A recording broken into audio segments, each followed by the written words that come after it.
Jays on Sportsnet. Presented by the all-new Honda Civic, now available with Turbo, the 2016 North American Car of the Year.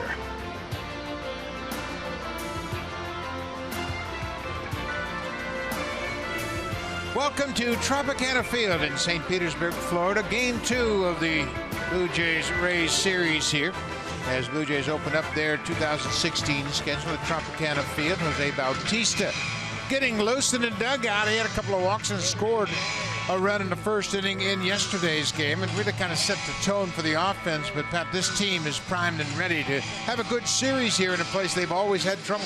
You know what was so impressive was in that first inning that you were just talking about is their adjustments that they made to Chris Archer when he would try and throw that breaking ball down in a way the right-handers stayed right with it, hit the ball the other way.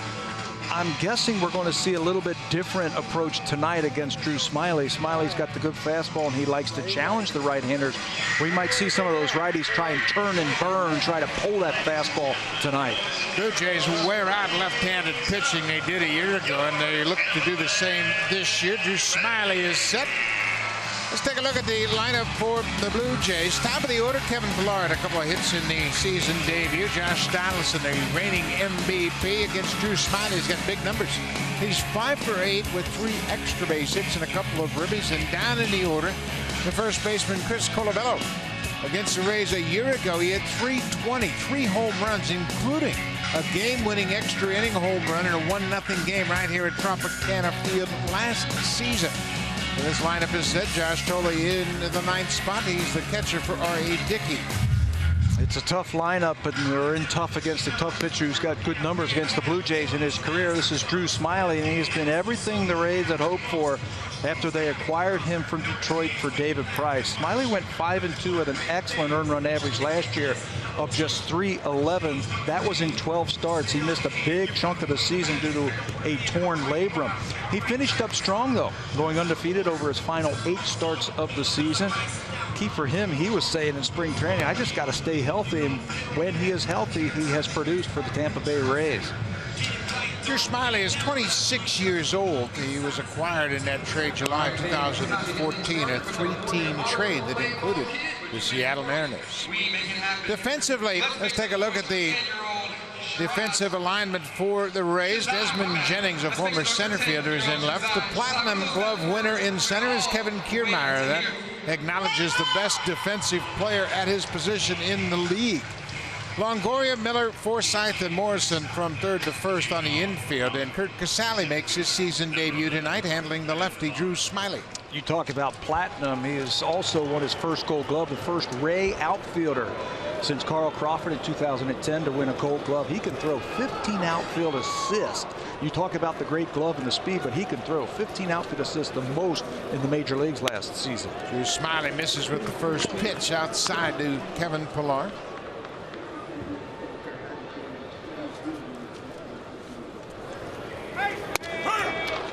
Ball and a strike now. Working that outside corner. Smyly, he likes to work upstairs with that fastball. He'll use that fastball. It's sneaky quick. You talk to hitters who have faced Drew Smyly, and he's got that quick arm swing. The ball seems to jump on them, and they have a lot of trouble picking that ball up.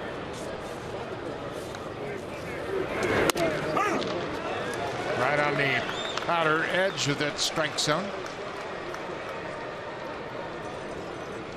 Smyly is making his season debut against the Blue Jays for the 2nd straight season. He did the same a year ago. Breaking ball lifted to left field. Desmond Jennings with a long run. He's got the speed, and he closes in on it and makes the catch.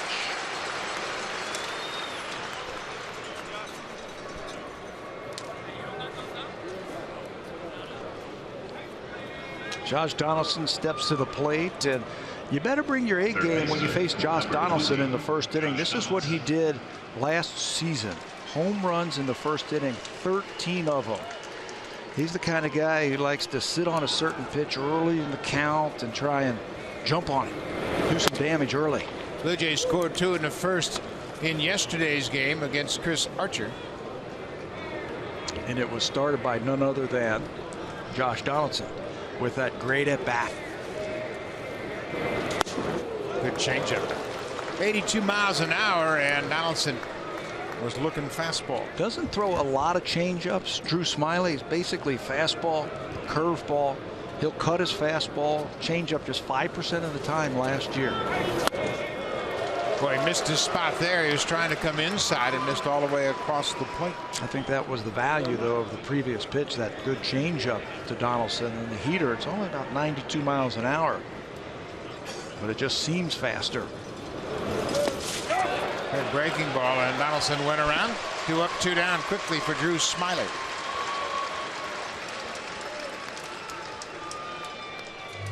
He's going to be around the plate.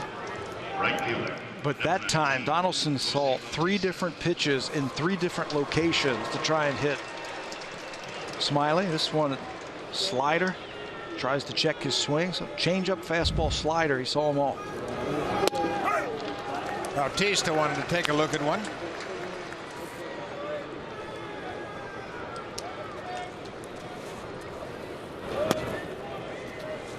Jose was 0 for 2 with a couple of walks, and he scored a run in yesterday's opener.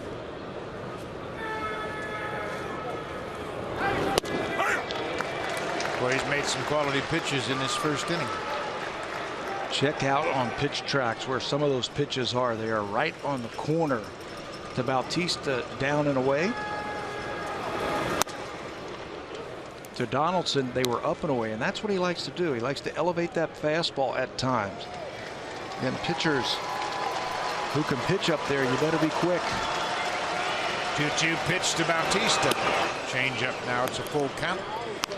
Encarnacion will be next if Jose can reach.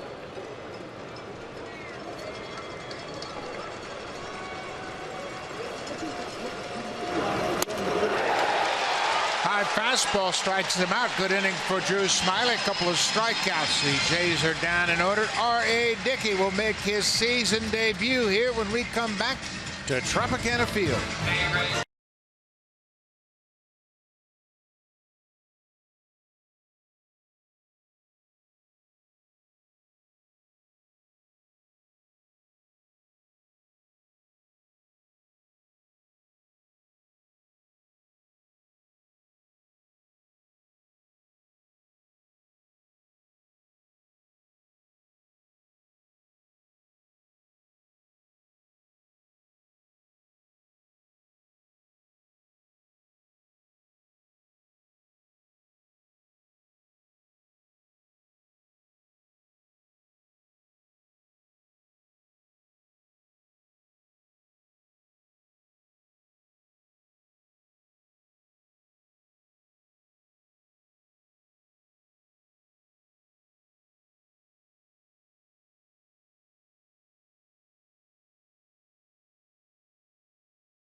On 7 hits, but they lost 5-3 in the opener. It's time to take a look at their lineup for Game 2 of this season. Right at the top of the order, Logan Forsythe. His career numbers against Dickey are respectable. A couple of doubles, 3 RBIs for the leadoff man. And down in the 8th spot, the center fielder, Kevin Kiermaier. Blue Jays didn't have a good game plan against him last year. He had .315 with 6 extra base hits and 4 RBIs, and I anticipate he's going to have a better offensive season. This is his second full year in the big leagues. You saw those extra base hits. I think 3 of them were singles that he turned into doubles. R.A. Dickey, first start of 2016, and in a way it's a new and improved R.A. Dickey. We'll talk more about that as this game goes along. He topped 200 innings, pitched a year ago again for the 5th consecutive season, 11-11 with a .391 earned run average. He wants to get off to a good start this year after a slow one last year. He did not win his first game until May, the beginning of May of 2015. He starts the game off with a fastball, and that's kind of unusual given the way the Rays were so aggressive yesterday. Getting in their head early, isn't he? They were swinging early and often, the Rays, so Dickey throws him a fastball. Ground ball to Donaldson. One up, one down for Dickey. Well, the defense is a real strength of this ball club, and the pitchers understand it, so they're going to be anxious to put the ball in play. In the outfield, a lot of speed with Saunders, Pilar, and Bautista. They cover a lot of ground. On the infield, a lot of sure-handed infielders. Donaldson and Tulowitzki on the left side. Goins and Colabello on the right side, and the knuckleball specialist Josh Tolley handling R.A. Dickey. And we highlighted Kevin Kiermaier in the top of the inning. Let's highlight Kevin Pilar this half inning. As good as Kiermaier in center field. He's the Wilson Defensive Player of the Year in center field, the only AL player among the 9 winners in 2015. It's a treat when these two teams get together to watch the defense, especially in center field. Well, both of those center fielders, they kind of motivate each other. This is Logan Morrison, the first baseman. He was 0 for 4 in the game yesterday. Committed an error at first base, and of course the topic of conversation post game was he and Marcus Stroman in their verbal confrontation, if you will. Diffused very quickly also at the end of the game yesterday. Yeah, they both talk about it being a misunderstanding. Marcus is very animated, and he's always talking to himself and reminding himself of checkpoints, and Morrison took it to mean that he was screaming at him, and he took exception to that. 3-0. There's a fastball strike. Well, Dickey always works quickly, and he likes to keep his fielders on their toes, and he loves to work very quickly. Well, with Mark Burley now retired, I believe R.A.'s the fastest in all of baseball.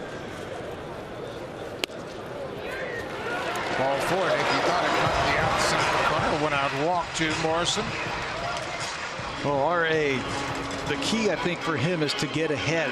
If you do that, you get ahead, then you can use that knuckleball because the numbers play out. Look at the knuckleball last season. They only hit .219 against it. It jumped all the way up to .443 when he threw a fastball compared to a Cy Young year where the fastball, they only hit .323 against that fastball last year. He was falling behind a lot, and we watched him. He had to get into a lot of those fastball changeup type counts. Longoria jumps on the first pitch, and it's a double down the left field line. Morrison's digging for third. He's going to be stopped right there. Saunders made a good relay right on the money to Tulowitzki, and Charlie Montoyo, the third base coach, threw up the stop sign to hold Morrison at third. Saunders dug it out quickly and made a very accurate throw. Now, the one guy who really hits the Blue Jays stands at the plate, Evan Longoria. And he hits R.A. Dickey in his career. Saunders did a heck of a job, like you said, digging it out of the corner, barehanding it, and then making a nice, strong throw to get it back into the infield. You don't want to take any chances in the first inning with the cleanup hitter coming up in Corey Dickerson. Longoria, though, continues to wear out the Blue Jays. So the Rays threatening here in the first. Second and third, one out. It's the cleanup hitter, the DH, Corey Dickerson.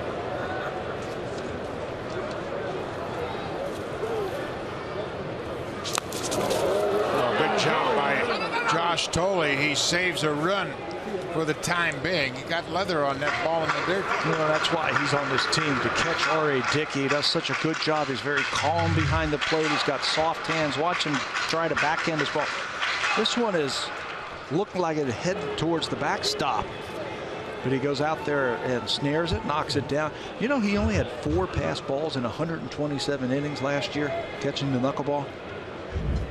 Pretty impressive. He does a terrific job. He got a lot of confidence, even with a man at third base.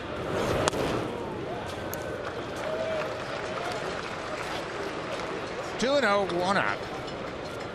Morrison walked and went first to third on the double by Longoria.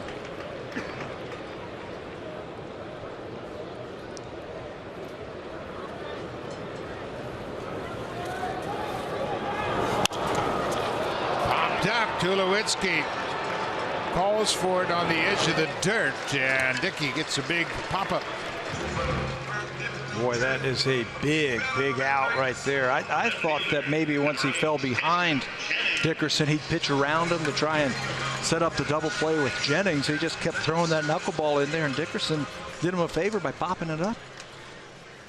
Well, now Dickey has a batter in the box that has not fared well against him Desmond Jennings just 4 for 23 against RA, a 174 average. 2 outs.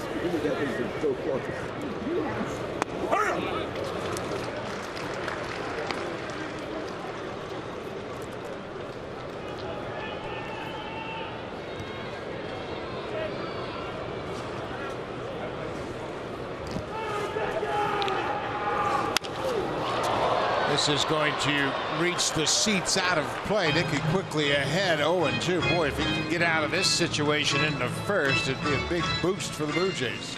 Yeah, not just for RA, but for the whole team. Second and third and just 1 out, and you got your cleanup hitter coming up. This is where he'll reach back for a little something extra and try and get that strikeout.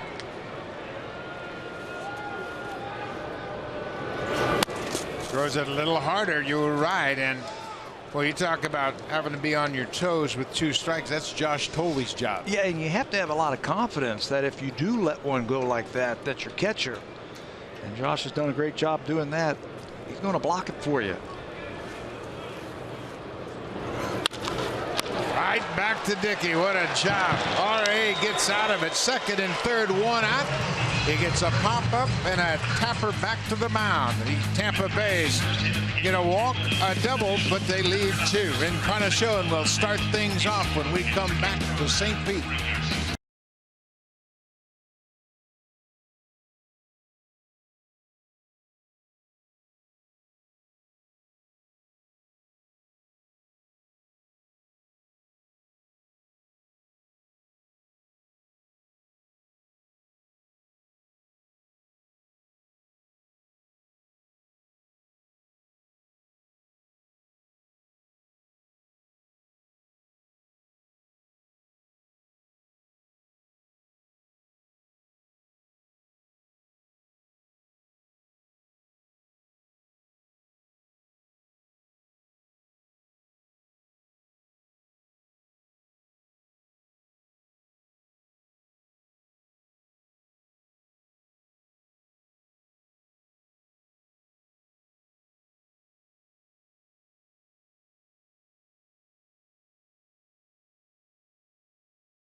During the first inning that it was a new improved R.A. Dickey, and most importantly is you notice a different look on him. He's lost 12 pounds. He decided during the offseason that at the age of 41 it's time to start doing things a little bit different. So he went on a really big weight regimen, on his diet, on exercise. He comes into camp saying he feels better than he has in many years. He went over 100 pitches during spring training, which is something he rarely does, and says that he just feels so much better now heading into this season, hopefully off to a better start. Buck? Thank you very much, Barry. That's great insight. And RA had knee surgery in the offseason, too. And you put those 2 things together, you take a little bit less pressure off that surgically repaired knee when you drop some weight. Had that injured it early in the season last year, and then pitched all season long with a sore knee. Edwin Encarnacion, he had the big hit in the game last night, a 2-run single in his first at-bat of the season. Edwin finished up 2 for 4 on the afternoon. He's got 9 career home runs here at Tropicana Field. He takes ball 4. First base runner to reach against Smyly. He retired to side in order with a couple of strikeouts in the first. You know, he doesn't look imposing on the mound, Drew Smyly. He doesn't have the blazing fastball or the wipeout breaking ball, but he's legit. You and I had a chance to talk to Jim Hickey, the pitching coach for the Tampa Bay Rays, and he said, hey, this guy is legit. You peel down to Tim Timmons at first. He said no swing. Tulowitzki checked his swing. Well, Smyly, you made a great point about he doesn't look impressive and doesn't look overpowering because he's so smooth. But the ball jumps on you. And that's where the players are saying it's hard to pick the fastball up. It's on top of you before you recognize it. Here's another thing, the variance in the miles per hour in the pitches. Changeup low 80s, fastball low 90s. That 10-mile-an-hour difference. Another thing that Hickey told us is he said this guy knows how to pitch. He knows how to move the ball around and change speeds. Changeup pulled to third. Longoria will go to second. He'll get the force out, but Tulowitzki beats the return throw. Wasn't that hard to hit, and Tulowitzki gets the lead runner.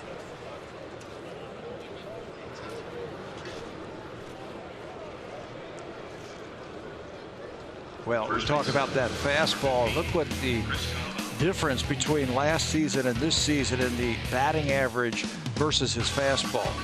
208 last season, 269 in 2014, and it's the location and the way he cuts the ball at times for the fastball.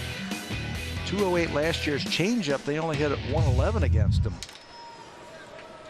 He started out the season late. He didn't make his first start until the 24th of April. Chris Colabello takes a strike. Colabello went 0 for 4. He had 3 strikeouts. He lined out to the shortstop in his final at bat. He hit a ball right to Brad Miller.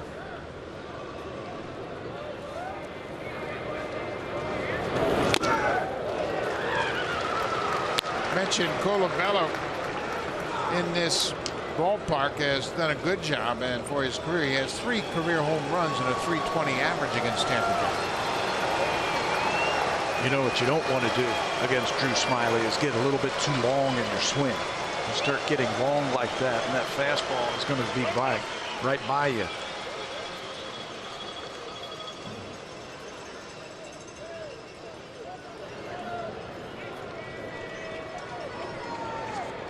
Oh, and 2.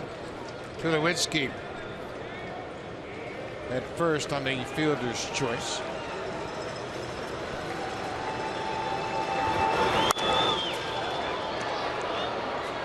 Everybody wants to get that first hit of the season, but we kind of noticed Colabello's swing at the end of spring training. He was just really fighting it a little bit. His balance might have been off a bit.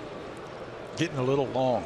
That's what I mean. This is the perfect guy, Drew Smyly, to really close that off and take a shot to right field. Slow your hands down. Chris was telling me in spring training, he says, I got to slow my hands down at times that I get a little bit too quick. Ball in the dirt. Nice play by Kurt Casale. Moved over in front of that breaking ball and squared it up. A textbook right here from Casale. He's a good catcher. He's going to be their #1 guy, catch the majority of the games for the Tampa Bay Rays this year. Making just his 55th career start behind the plate. Parts of the last 2 seasons. Tampa Bay released a pretty decent receiver at the end of spring training, Rene Rivera, because of the confidence that they have in Kurt Casale. Well, on the ground, foul outside of third. Well, you and I have talked about this all weekend long, and I think we both have the same opinion that Tampa Bay kind of went away from their strength. Their strength is pitching, and pitching is always enhanced by good defense, but they sacrificed some defense behind the plate getting rid of Rene Rivera. And I believe they have sacrificed some defense around the diamonds to inject some offense into this lineup. Logan Morrison over at first base. They got rid of James Loney, an excellent defender. Asdrubal Cabrera was the shortstop last year. He left as a free agent. Brad Miller is their new shortstop.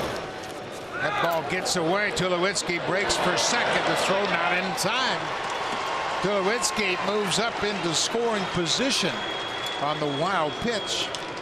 As a runner over there at first base, you can judge the height of that pitch. You're on the side of it, and once you see that ball dipping down, it's going to hit in front of home plate, you can take off. Look at the ball barely off of the dirt area around home plate, but Tulowitzki reads it perfectly and moves into scoring position.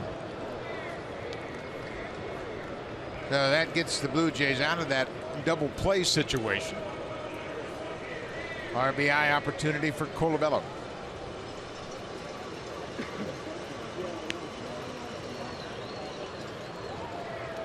First time the Blue Jays have had a runner in scoring position, so Smyly and Casale want to make sure they are using the same sequence of signs. Believe me, they go over this before the game. They talk about it. They have meetings. They'll get together and decide what they want to use with a runner in scoring position. But they'll forget once they get into the heat of the battle. Smyly, for his career, this is his 6th game, 3rd start against the Blue Jays. Upstairs. We have seen it in the first 2 games. The Rays consciously are pitching Blue Jays up. Better be careful. Yeah. Chris Archer did yesterday, although I don't believe that was by design. I think he just lost his release point, and a lot of his fastballs were up and out of the strike zone. Drew Smyly, on the other hand, though, that's part of his game plan, to use that high fastball. Pulled on the ground. Longoria from 3rd takes his time, and Colabello is out 5-3 on the ground now. We'll keep an eye on the pitch after that high fastball. It's already happened now a couple of times here, 6 batters into this game. When he throws that high fastball, he has come back with a changeup down in the zone, just trying to stand that hitter up and then change his eye plane a little bit. Well, that'll be something that the 2 hitting coaches will talk about on the bench with their hitters falling into a pattern early on. Michael Saunders, his numbers are reflective of the fact he only played in 9 games last year. He injured himself before the start of spring training, had knee surgery, and practically missed the entire year.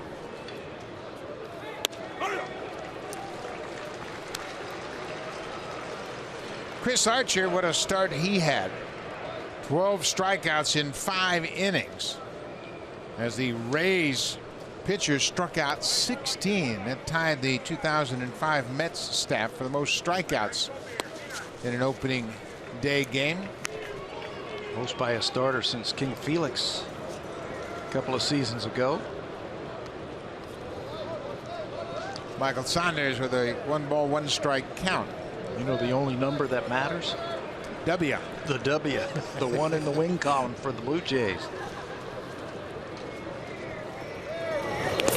Another ball gets away from Casale, and Tulowitzki already in scoring position. Marcus Stroman, he was the winner in yesterday's game, and what a start for Stroman.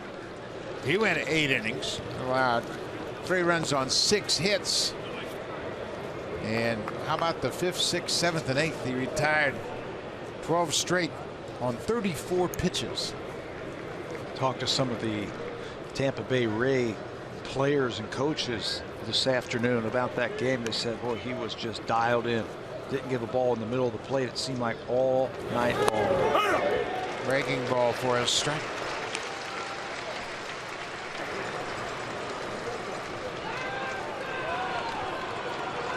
Two balls and 2 strikes, no score, top of the 2nd inning.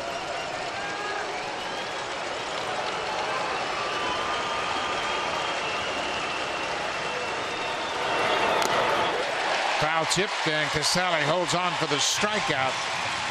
So the Blue Jays leave a base runner in scoring position. Smyly with 3 strikeouts through 2 innings. Blue Jays in a scoreless game. R.A. Dickey back to the mound.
Professional interested in helping Jays Care Foundation go beyond the ballpark in 2016.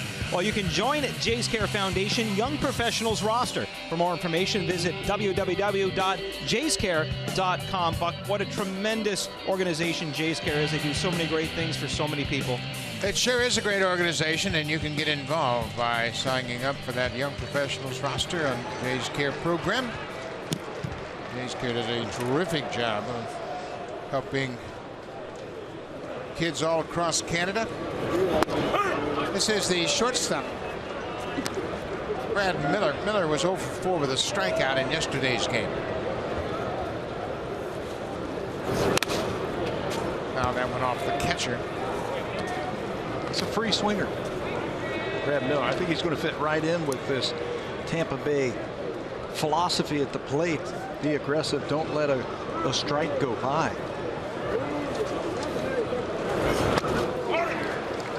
There's the strikeout for Dickey. That's his first of the evening. One down here in the second. RA got out of a tough spot in the first. He did a terrific job with runners at second and third after the Longoria double. Now 0 in. The knuckleball dancing on the way to home plate. And Miller got that reputation when he was with the Seattle Mariners that he'll swing at that first pitch and he'll swing early and often. RA got him that time in 3 pitches. There's Marco. Saw that quick shot of Marco Estrada. He had a good day today, didn't he? Yeah, he did. He pitched in an inter-squad game in Dunedin, and he went 5 innings, and all reports were positive. There's Devin Travis as well. He's on the mend, getting closer to resuming baseball activities. This is high and deep to right. Bautista will watch it sail into the seats. Steven Souza Jr. hit 16 home runs last year. That's number 1.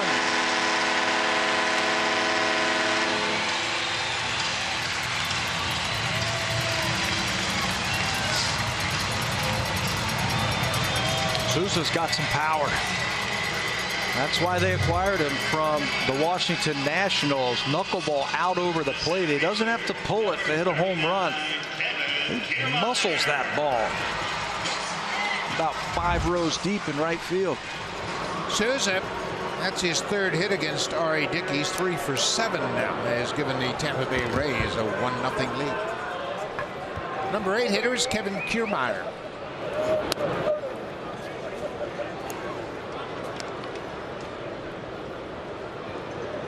Kiermaier hit .315 against the Blue Jays a year ago. Paul Emma, the home plate umpire, he's got a conservative strike zone. We knew that coming in.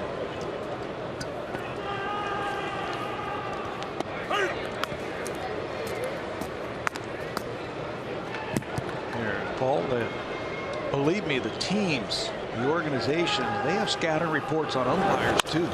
There's a base hit for Kiermaier, and you better hustle it back in. He's always thinking about 2. Bautista throws behind him. Kiermaier's going to second, and he'll reach. Kevin Kiermaier, he plays the game the right way. Bautista threw behind him, and Kiermaier never broke stride. That is such a tough play for an outfielder. You know he's going to play the game the right way, Kiermaier, and he's going to take a wide turn on every base, and you think it's an easy play just to throw behind him, but he's got great speed and anticipation. As he comes around, he's got his head up, he's watching Jose, and he just takes off. He knows he's not going to be able to get back to first base and be safe. Talk about all the extra base hits. He turns singles into doubles. Blue Jays are checking the video to see if they want to appeal the call at second, and they have waved it off. Kiermaier did that perfectly. He never took his eyes off Bautista. He came around and he just kind of broke it down, and once that throw was headed toward first, he broke for second. Kurt Casale batting 9th. You know, a lot of times that has happened to me before. And it was Devon White who got me. The same thing. You almost have to swallow your pride and say, okay, there's no way I'm going to throw behind him and get him. Let me just throw it out in front and just stop that runner.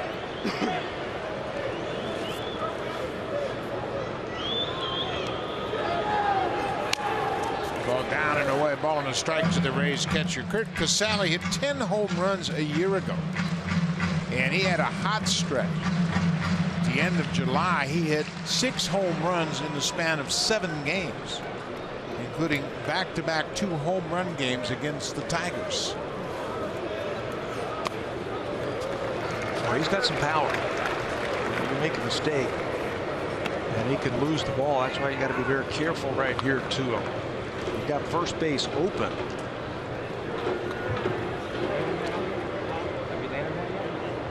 Rays lead 1-0 on the Steven Souza home run. Big cut by Casale. It's 2-2. Curt Casale played at Vanderbilt. This is his first opening day opportunity. He made the opening day roster for the first time. He's 27 years old. Got called up for the first time last year on June 13th.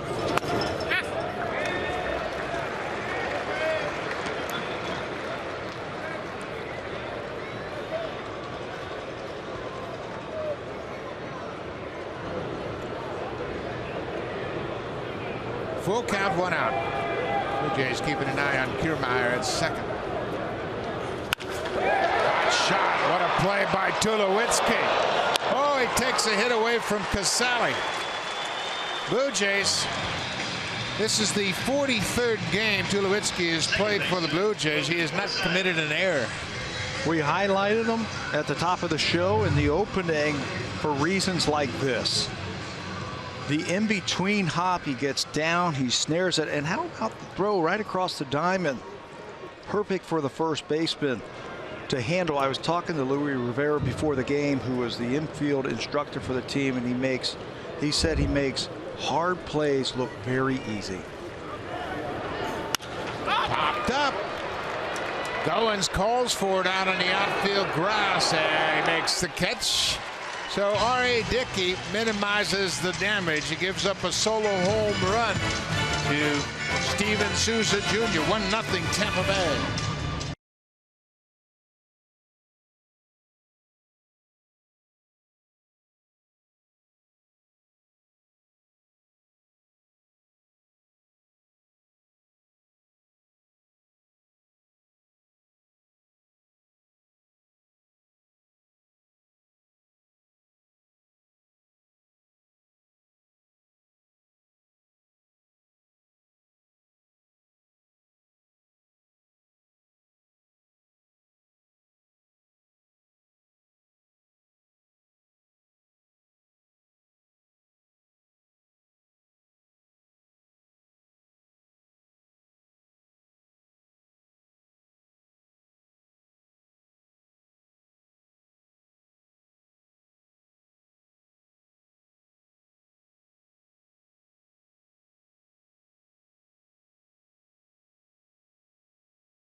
Games in 4K with captivating detail, 4 times the resolution of HD. Every play comes to life. Sportsnet brings you 4K. Visit sportsnet.ca/4K for more information. Buck, you want to go halfers on a 4K TV with me? You bet, Barry, but I get to keep the TV. That's not part of the deal. It has to stay at my place. That's the thing. 81 home games on 4K, and make sure you check it out. It's a great look. Ryan Goins will start things off. It'll be 8-9-1 for the Blue Jays, top of the third. Goins .250 a year ago. Pat, we always talk about batting averages, and you try to put it in perspective. The Major League average is .255. And Goins hit .250. Kiermaier broke back. He's got a beat on it now. One down. So let me get this right. The major league average of all the players in the major leagues last season was 255. That's it. And everybody keeps saying if Ryan Goins can only hit 250. Well, he hit 250. He sure did in his first real opportunity to play every day. This is Josh Thole. Josh, of course, is personal catcher for R.A. Dickey.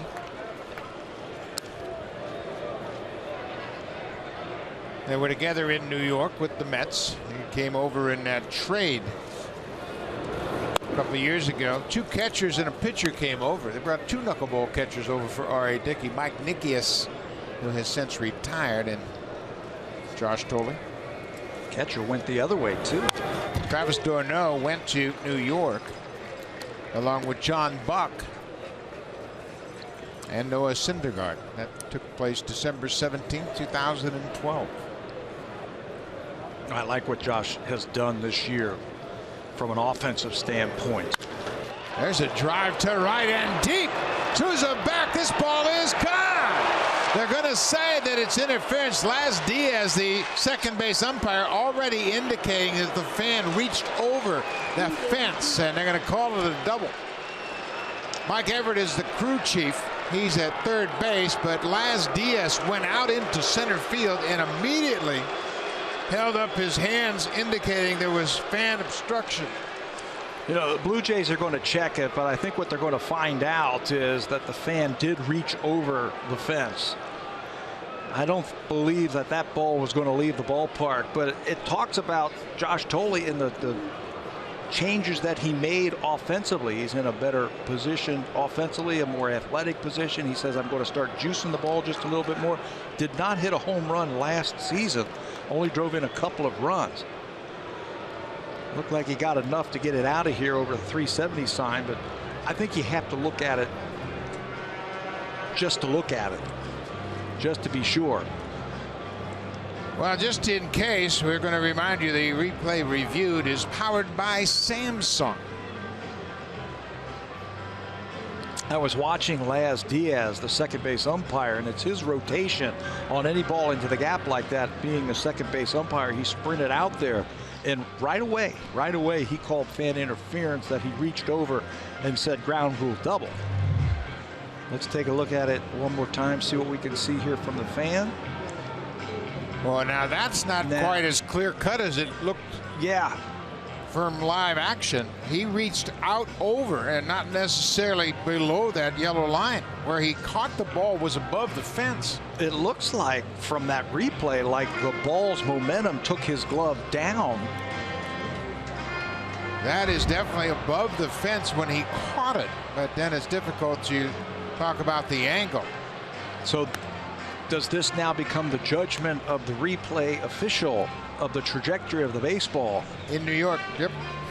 And this is something, you know, they're trying to refine this review process, and there's going to have to come a time when they put a camera on the fence in the corner.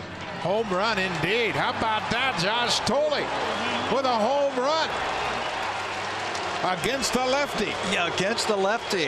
Right when we were talking about, I like how he is looking offensively. Did not hit a home run all of last year. His first at bat against a tough lefty. He gets the game's first hit and the game's first run for the Blue Jays. That's his second career home run against a left-handed pitcher. When it first happened, it looked like that. That's what I saw right there, is the fan reaching over and catching it. Gibby thought it was gone. And then he's happy for his backup catcher. Boy, you made a great point about Josh Thole trying to get a little more power. We saw that all spring long, and he homers in his first at bat.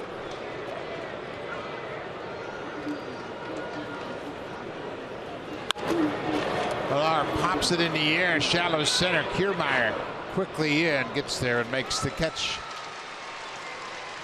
So with 2 outs, that'll bring Josh Donaldson to the plate, the reigning MVP of the American League. Well, let's look at the numbers that got him that MVP. He was the AL dominator. He was first in the American League in RBIs with 123. Now that number 2 spot in the lineup. 352 total bases and 122 runs scored. He did it all offensively for the Blue Jays last year. Then you throw in his work he did at third base, the leadership of this ball club, what he did in that clubhouse, you can see why he was the MVP. Sporting a new hairdo tonight. Yeah, we got to get the name of that stylist. Yes. That looks pretty good. He's got the ponytail and it's braided. I don't know if we can see it with the helmet on, but you can certainly see it with his ball cap.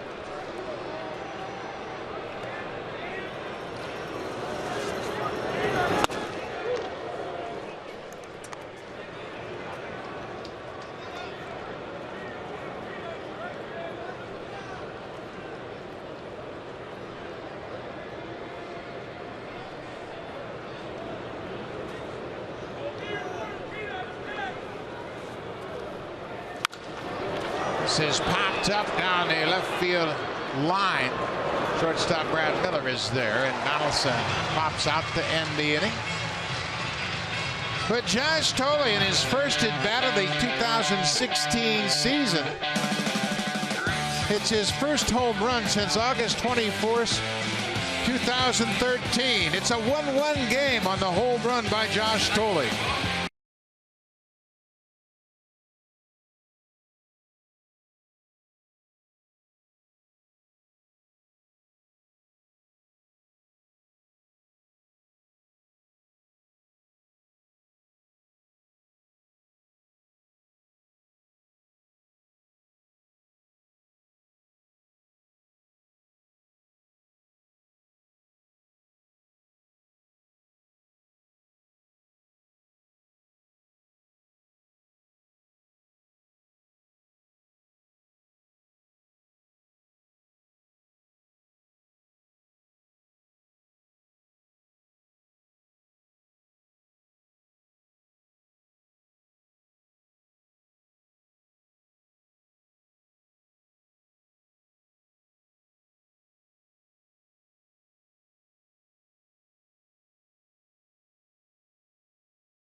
For Blue Jays spring training getaway by Old Dutch. Just purchase a bag of Old Dutch bag potato chips and enter the UPC code at bluejays.com/Old Dutch contest. One lucky fan will win a trip to 2017 Blue Jays spring training in Dunedin. Prize includes tickets, airfare, and hotel. Full contest rules at bluejays.com/Old Dutch contest. A lot of Blue Jay fans here in the ballpark at Tropicana Field, and Morrison goes after the first pitch. Colavello steps on the bag just ahead of him, first out, one out on one pitch. But that man right there is the happiest fan in the ballpark. That is Mike Thole. He's Josh's dad, and he came back after leaving spring training, came back to watch this series, and you can bet he's a proud papa right now. That's the 8th Major League home run that Josh Thole has hit. Calling all his friends. That's the 9th Major League home run. Calling all his friends to let them know that Josh just went deep. He was down on the field today, visiting with everybody.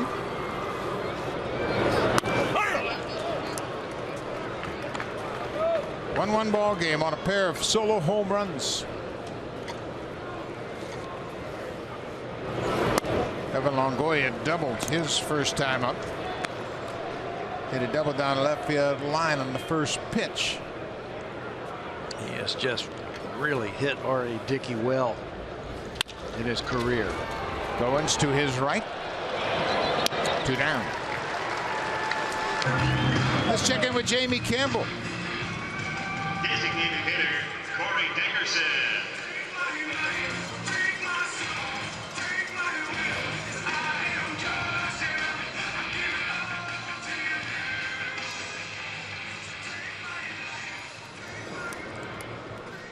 Well, there have been a lot of games scheduled on this, the second opening day, if you will, and the bad weather has wiped out some games. Boston and Cleveland were postponed until tomorrow. Same for Houston and the Yankees. Did they ever get that Baltimore game going? I know they were in a delay this afternoon. Baltimore, it's a 2-2 game now, bottom of the 7th, so they are playing that game. They had a delayed start. There's a high knuckleball. Corey Dickerson 1 for 4 in his Tampa Bay Rays debut yesterday.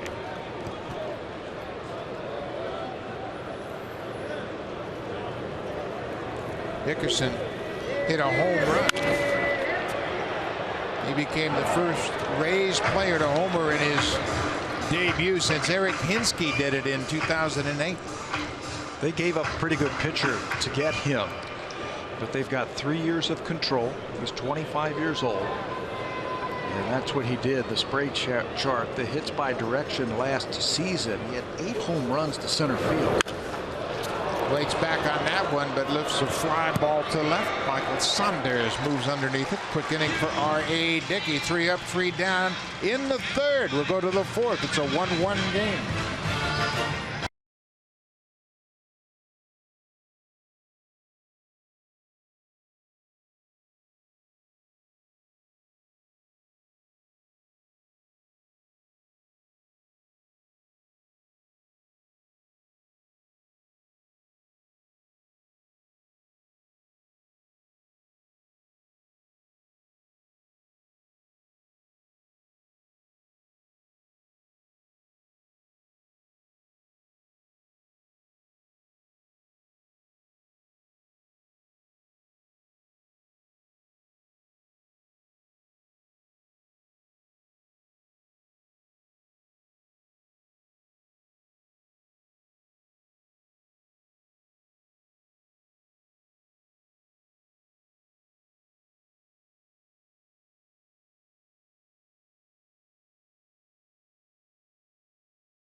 Fans, the NHL's postseason is just around the corner, and right now you can join the Stanley Cup Playoffs Bracket Challenge powered by Samsung for a chance to win great prizes, including a trip to the 2016 NHL Awards in Las Vegas.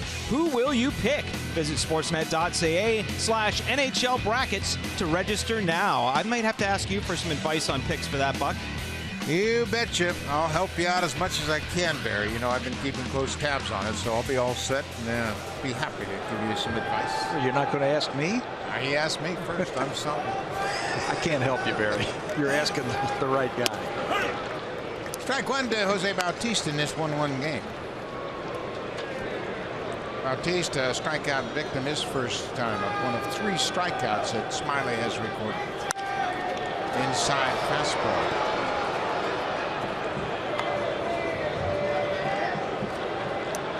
Bautista a year ago hit .231 against lefty pitching.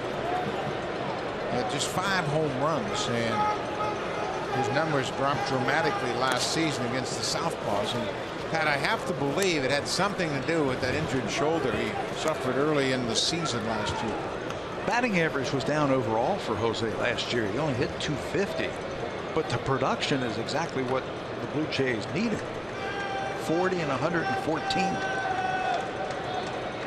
Had to spend some time as the designated hitter, if you remember, last year. And the broken bat base hit for Bautista as he puts it in play, drops it in to center field.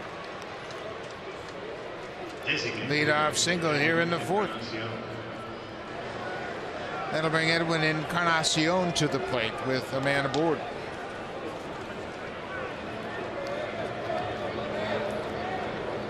You take a look at the RBI guys. At bats per RBI since 2014, Encarnacion is #1. Bautista is #3. They get it done. You know what's impressive about the Blue Jay guys on that shot right there is they're good hitters. They have a plan when they get into that plate area. And Encarnacion more so than the other ones because he's such a good two-strike hitter. Bautista broke towards second. Here's the throw to third. He slides in ahead of the throw safely, and Encarnacion moves into second. Jose broke from first as if he were going to steal. Encarnacion looped one down the left field line. It's second and third, nobody out. Don't know if he was trying to decoy the defense for the Tampa Bay Rays, but you're right. He started, stopped, and then had to start again, and he hustles into third base. That's a heck of a slide to go diving in there and get that inside part of the base. And Encarnacion is a super base runner. He's one of the best on the team. He recognizes the throw and he gets himself into scoring position. Second and third for Tulowitzki. We have said this time and time again with this ball club. Second time around, they have a little more information against the starter. Back-to-back singles here in the fourth.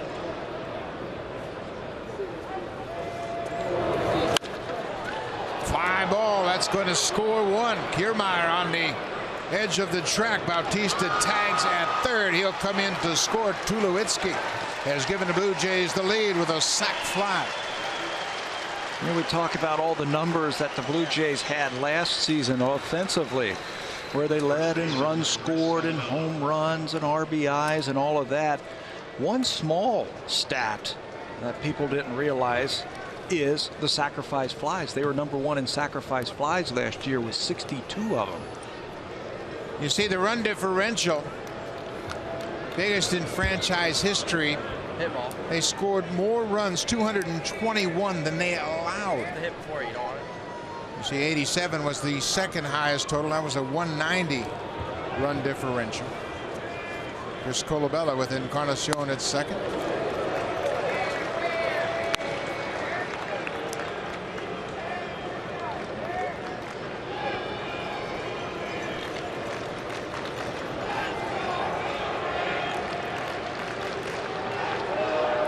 Blue Jays were first in the American League a year ago with runners in scoring position. They hit 286 as a team.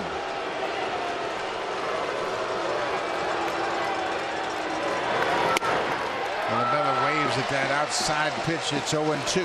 Look where those pitches are, top of the strike zone.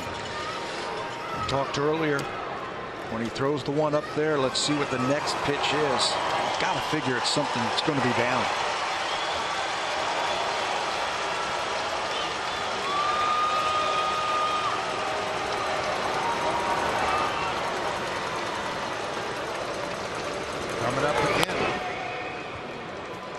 They broke that pattern they had set early in the game, and we had mentioned that.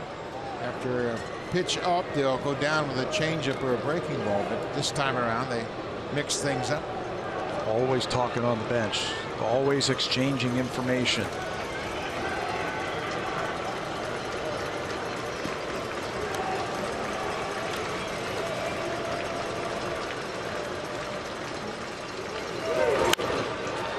Loop down the right side. Souza on the run, makes the catch in foul territory and dropped the ball.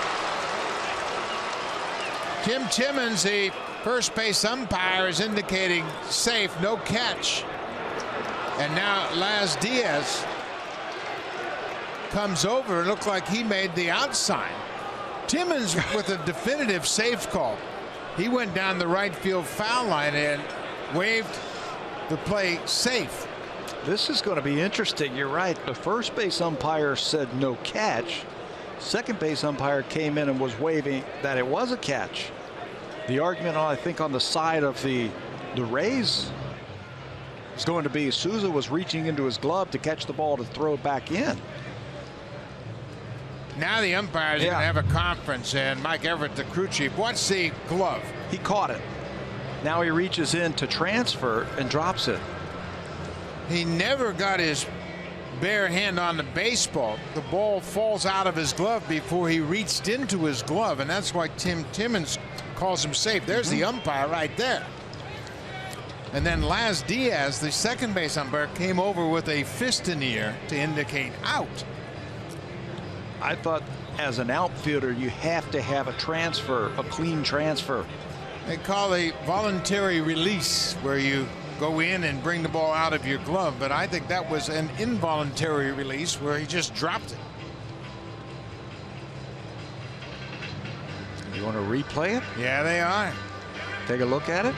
They're going to have a look at it, and now Everett and Tim Timmons. Everett's the crew chief, and then he'll go over to explain the situation.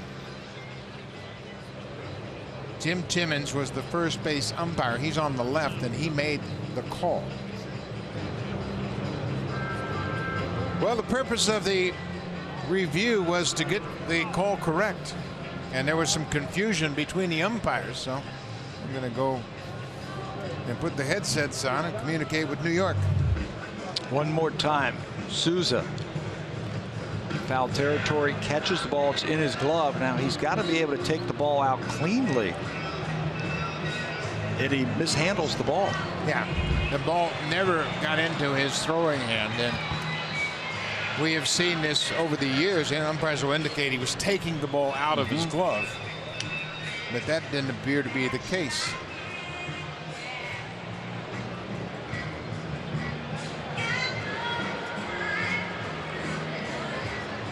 Umpires still in communication with New York.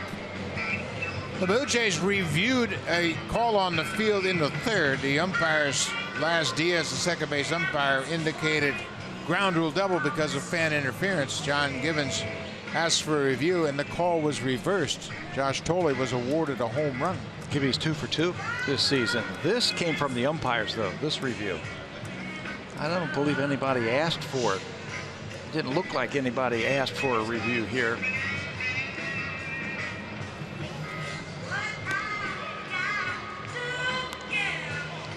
Saw one umpire say no catch, and we saw another umpire say catch. Can't recall a time where I saw two different umpires make two different calls on one play. And the umpire that had the best view of it was Tim Timmons, the first base umpire, who had gone down the right field line in foul territory. He is the umpire on the left. The umpire on the right is Mike Everett. He's the crew chief. And during these reviews, the crew chief is always on the headset with the umpire that made the call.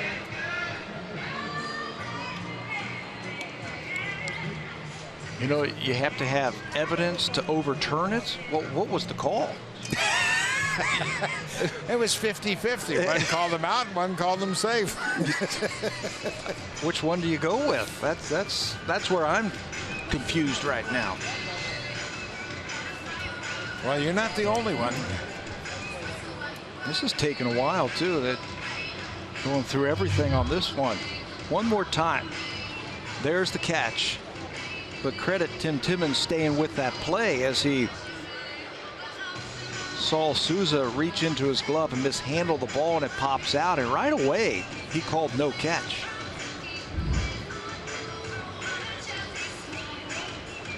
Yeah, this is taking longer than I would have expected. And they will ask about the interpretation of the rule. Did the fielder drop the ball while attempting to take the ball out of his glove? But he never, in my estimation, got his hand on the baseball.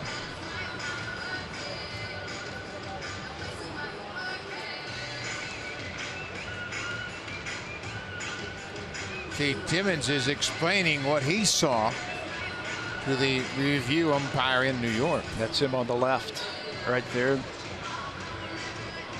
And the crew chief Mike Everett on the right. Meanwhile, Drew Smyly is just standing on the mound. Yeah, he hasn't thrown a pitch for a while. That's kind of interesting. Chris Colabello is the batter that hit the ball. It was slicing foul. course, he's rooting for Tim Timmons. He wants another whack at it, doesn't he? Souza was pretty adamant that he caught the ball. Why do you think it's taking so long? What can be the hang-up? What constitutes taking the ball out of the glove? Mishandling it?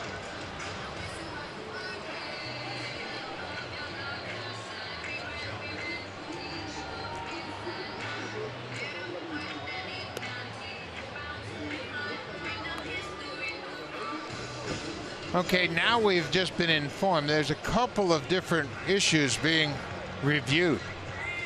The Blue Jays are arguing that the ball was fair, that in fact Souza made contact with the ball over fair territory.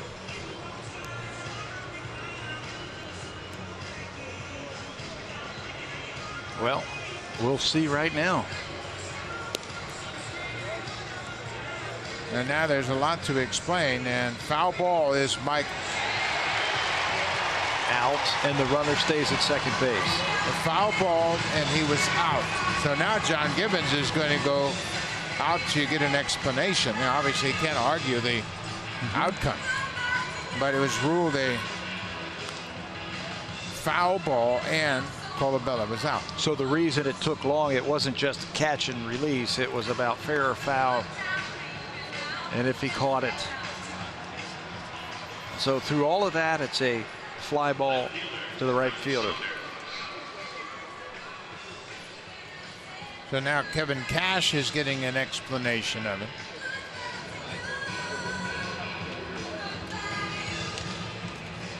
So Toronto loses their challenge. Now, I don't understand why he indicated that Edwin had to stay at second. I mean, he can run if it's a catch, but the umpire called the safe, so he didn't run because he thought it was a foul ball. And this is another aspect. Was he tagging up? Yeah. There's a lot of things that come into play. If it's a catch, then he should be able to tag up. No, we're not finished yet. No. But this is another aspect of all of the what ifs that have been pondered as they put this review in place. You know, I wonder if Kevin Cash was asking if he maintained his challenge ability. That's the only thing I could think of, because he came out on top on that one. He won on all aspects of that. So the only thing he could be asking was about the challenge. And now Gibby's going to. He gets another explanation as Mike Everett comes over to explain the situation to John Gibbons.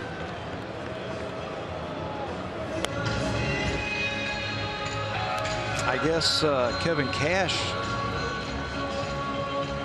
was challenging, and he won the challenge, and I guess he was asking if he won, which one of those did he win? Yeah, and Gibbons loses his challenge. So in all, it took 5 minutes and 3 seconds. A lot going on there. So now there are 2 outs. Encarnacion at second. Michael Saunders facing Smyly for a second time.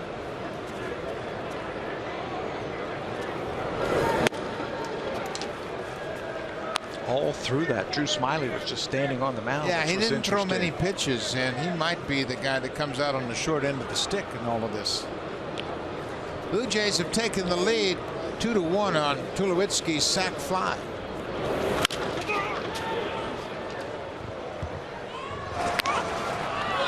Ball on the strike.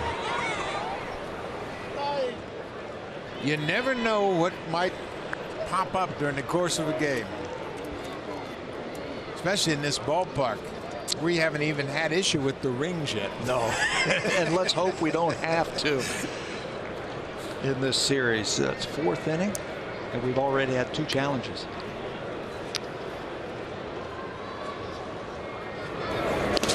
Ball in the dirt. 2 balls and a strike.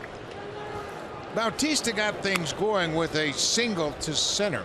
Then Edwin singled to left. Bautista went first to third, and Encarnacion moved to second on the throw. Jose then came in to score on Tulowitzki's deep sacrifice fly to center.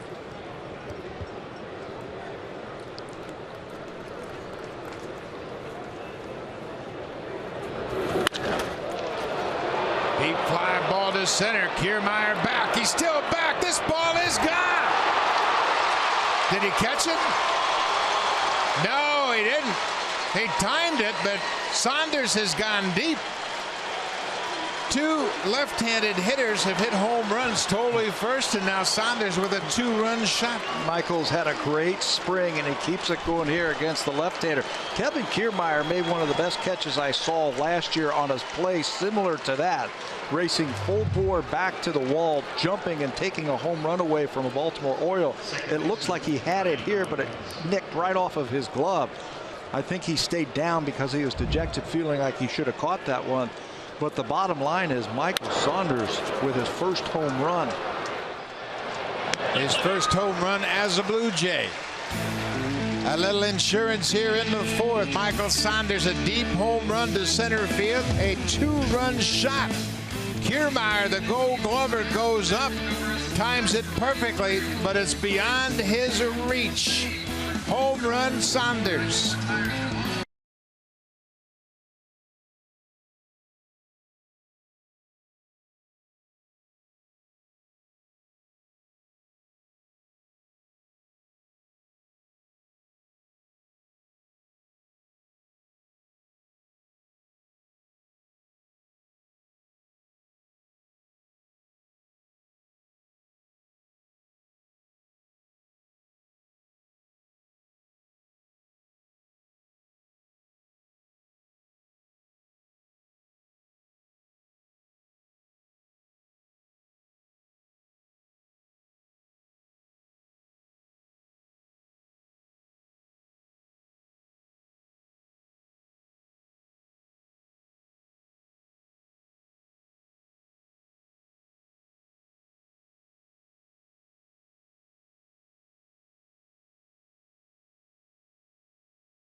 Is Canada's largest and only official team shop for your Toronto Blue Jays. New 2016 authentic jersey with 40th season sleeve patch available now. Get yours today at jshop.ca.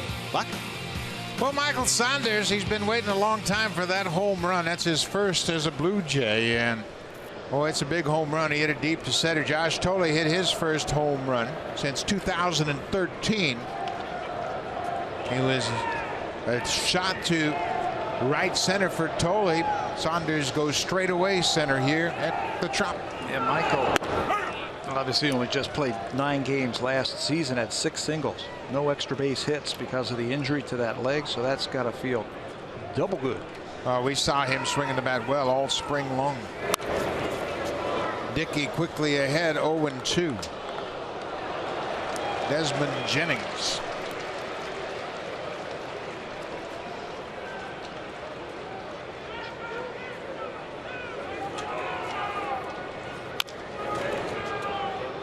Very tentative swing. He's able to tap it foul and stay alive. Kevin Kiermaier, boy, you talk about timing his jump perfectly, and he got up, got his glove over the wall, but it was beyond his reach for a home run. He made some of the most spectacular catches, robbing home runs, and you always have to wait, don't you, with that guy to make sure he doesn't come up with it? Obviously, at game speed, it's difficult to tell. He timed it and got his glove up there, and then the ball disappeared. He didn't know if it was over the fence or in his glove.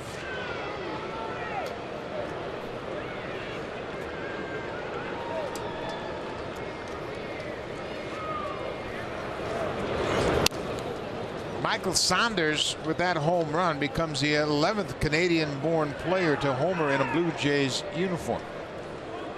And of course, he talked about it all throughout the spring. He's always hoped to play for the Blue Jays, and he came through with a big home run.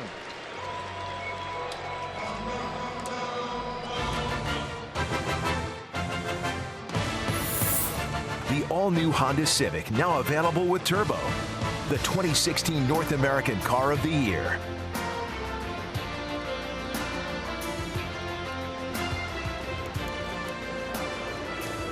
Tropicana Field in St. Petersburg. That's where we are. Game 2 of this young season, and R.A. Dickey has a 4-1 lead. Dickey last year in April was 0-3 in 5 starts. That got the mask of Josh Thole. And I believe it was in one of those starts he was telling me in spring training is when he hurt his knee.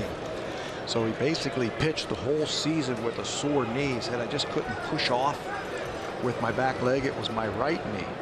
Had that thing cleaned up in the off season. Lost about 10 or 12 pounds. I saw him in spring training. I said, you look like a totally different player. Yeah, you could see it right away. Right away. Yeah, he was really trim, and certainly when you got a bad knee, you're just trying to get through your next start. Not much you can do in conditioning sort of way. Dickey's an excellent fielder. Makes an easy play of that one. And think about being a pitcher trying to push off from that back leg and throw strikes with a knuckleball. But he threw his 200 innings, and he did his thing last year. He battled. There are the April numbers. And then from May to September, he was outstanding. 3 seasons with the Blue Jays. He had 4 wins and 9 losses in his April starts. 8-1 after the All-Star break last season. Oh, Chris Colabello takes a hit away from Steven Souza Jr. Souza homered in his first at bat. He's denied by Chris Colabello. It's 4-1 Blue Jays as we head to the 5th. Now time for a Blue Jays Central update. From the Samsung broadcast studio, here's Jamie Campbell and Greg Zahn.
Is presented by authority of Rogers Blue Jays Baseball Partnership and may not be reproduced or retransmitted in any form.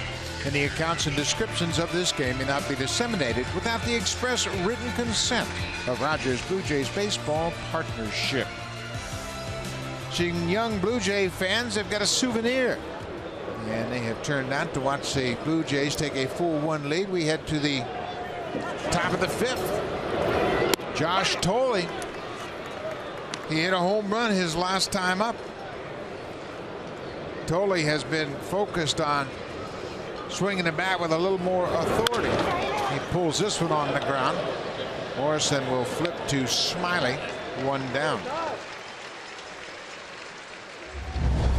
Well, he was working in spring training about getting his hands moving just a little bit more and trying to pull the ball and hit more extra base hits.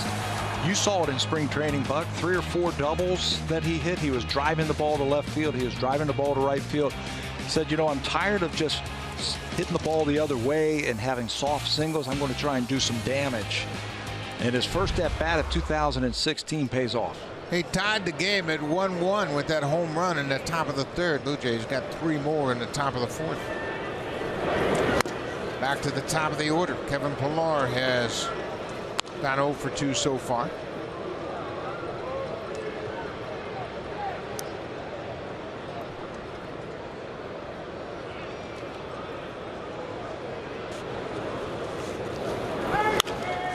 Another high fastball. It looks so inviting. Those high fastballs, especially if you're a right-handed batter and you've got a left-handed pitcher out there, it looks inviting, like you can hit it 9 miles. But the thing about Drew Smyly is that ball jumps on you quickly. You can see Pillar was jammed on that one. Ball got on him quick.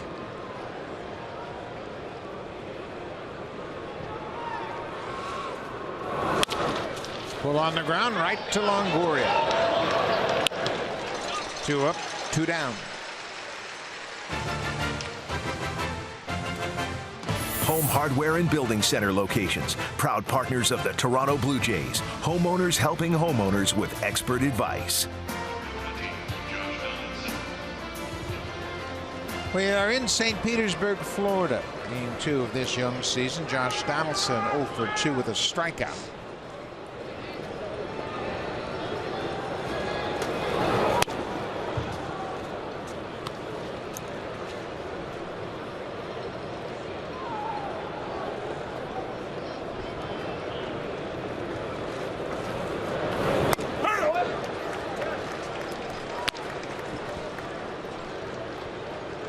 Drew Smyly is 26 years old. He's from Little Rock, Arkansas. Went to the University of Arkansas and was drafted in the 2nd round by the Tigers in 2010.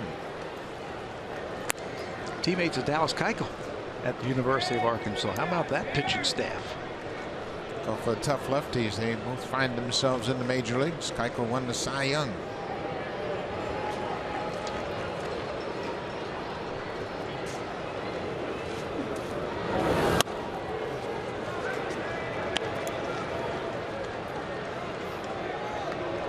The wheels are spinning. Donaldson putting together a game plan on this 3-1 pitch.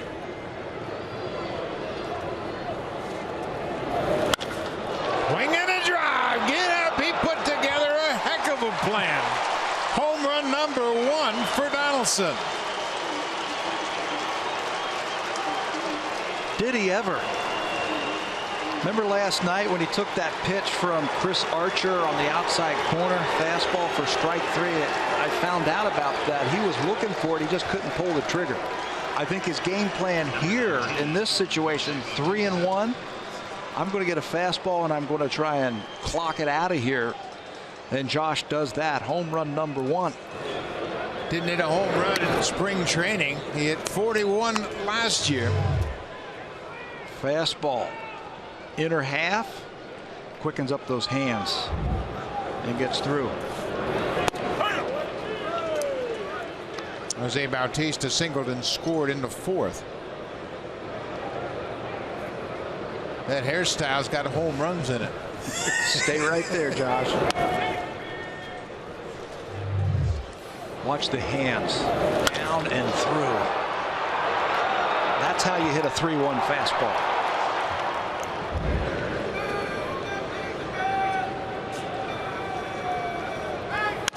Bautista pops it up over near the Rays dugout. Casale giving chase. He gets there and Bautista's retired.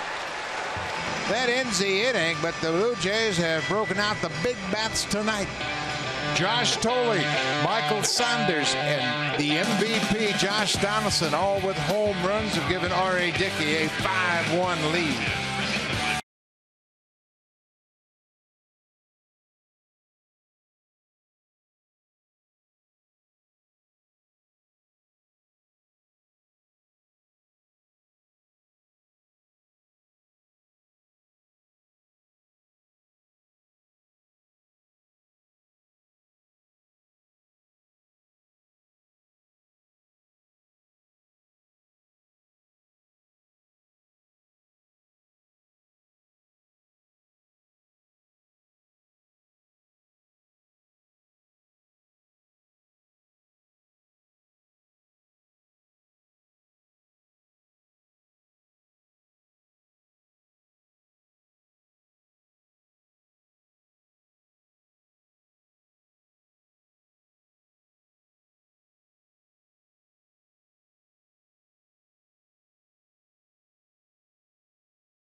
Fans, the Tim and Sid Show features in-depth sports analysis, high-profile guests, and their own unique brand of humor.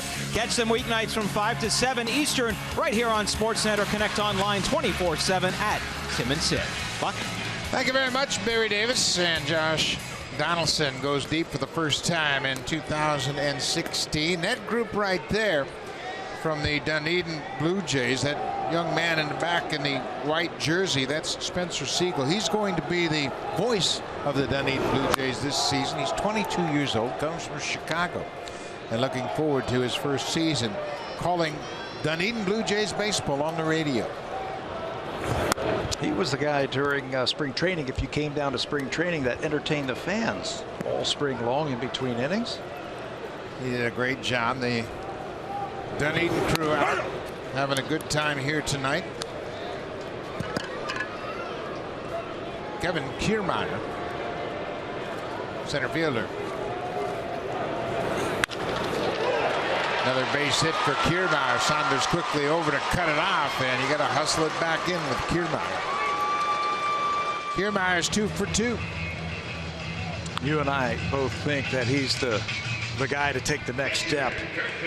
We've been talking about him now for a couple of years. I think he's just scratching the surface of his baseball talent. You know, when everybody pays so much attention to his defense, he hit .266 last year. His first full season. Had 23 doubles, 10 triples, and 12 home runs. Says he's just starting to figure out how to hit big league pitching.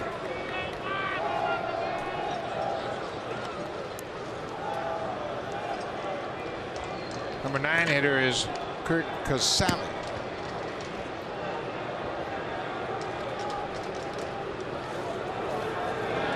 Kiermaier might have been thinking about running. He had 18 stolen bases a year ago.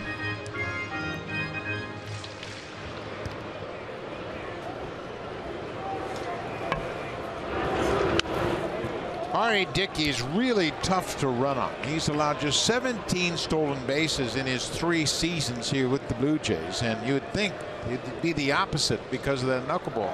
He does a good job of keeping the runner close to first base with a quick move, but more importantly, he's quick to the plate. Not a lot of wasted motion delivering that baseball to home plate.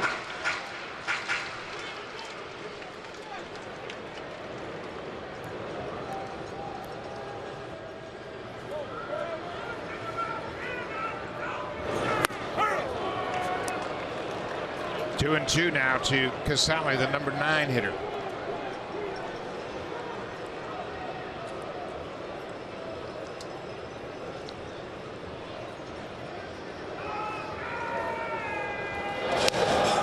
Just in case he's thinking about running. Kiermaier made a base running mistake in yesterday's game. It was a 2-1 ball game, and he made the 3rd out at third base, trying to steal third. The middle, that'll get through for a base hit. Kiermaier's making the turn. Here's the throw from Pilar, and Kiermaier goes first to third. Pilar unloaded a strong throw. Casale had to hold at first. He couldn't advance on the throw because Pilar got rid of it so quickly. Kiermaier is fast. He is really fast. Anything into the outfield, he is thinking one more base. He doesn't even hesitate with that great speed and makes it easily first to third.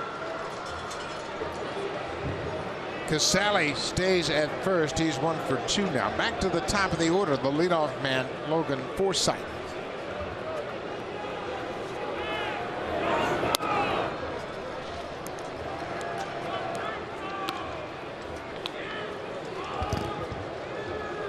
That is Jesse Chavez, just kind of limbering up. He was up and throwing in the game yesterday in the 7th inning. That ball gets away from Tolley. Kiermaier is going to come in and slides in safely. Ball went off of Tolley's glove.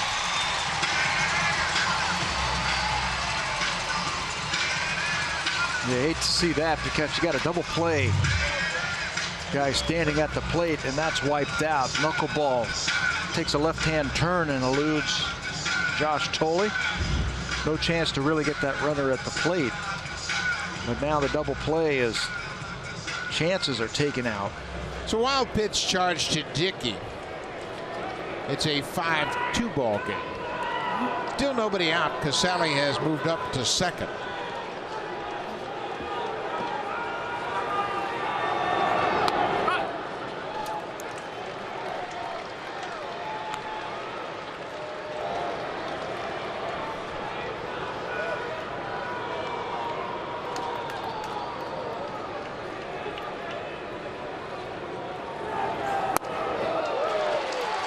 Ball four. 2 on, nobody out.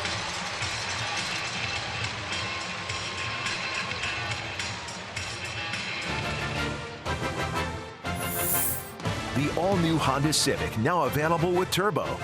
The 2016 North American Car of the Year. Number 7, Logan Morrison. Tropicana Field. That's where we are tonight. Game 2 of this 4-game series. R.A. Dickey in a jam here in the bottom of the 5th. A run in, 2 on, nobody out. Jesse Chavez starts to loosen up. Right now, you're just thinking about trying to stop the bleeding right here. You got bottom 2 in the lineup. Get on, turn that lineup over, and you got some home run threats coming up for the Rays. We have talked about how tough it is for the Blue Jays in this ballpark. They have always had a tough time winning games here at Tropicana Field. I think he has to get this guy out right here. Logan Morris has to retire.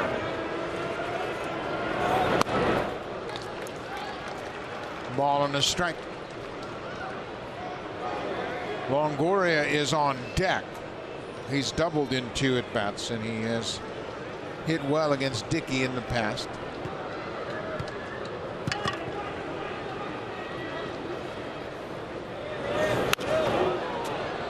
See Morrison really trying to stay on that ball and stay centered in the middle of the diamond. And that's what made that bat drag just a little bit. Fouled it off.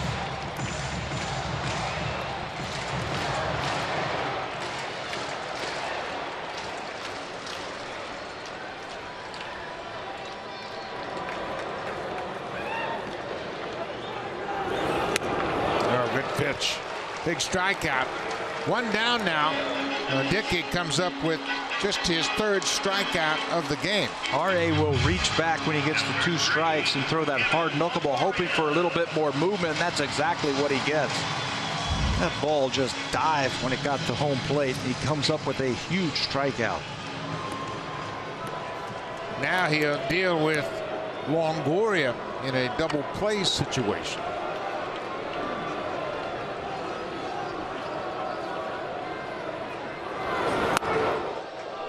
Longoria is such a tough at bat, and he just has had and made a career out of the Blue Jays right here, knocking around RBIs versus the Blue Jays since 2008 when he got into the big leagues. 88 RBIs. That's the most versus any opponent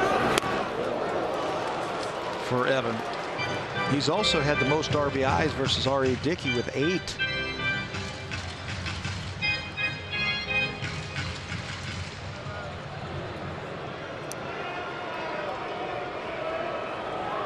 One count to the Rays' 3rd baseman, Evan Longoria. Dickey's ahead. That knuckleball is dancing now.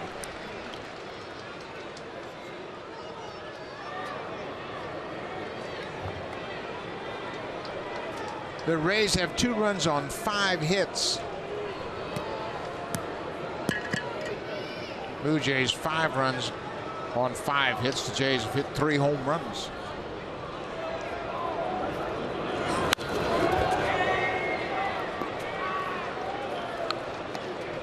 Longoria is tough with 2 strikes. Yeah, he's very calm at the plate. You can see him going through his checkpoints up there, what he wants to do with R.A. Keep an eye on those miles per hour on the knuckleball. We've seen R.A. pull the string a couple of times tonight when he got the 2 strikes. Fly ball to left field. Saunders has got room. Right on the edge of the warning track. He makes the catch. 2 down. Evan just missed that one. Knuckleball, it looked like he got it just off the end of the bat a little bit.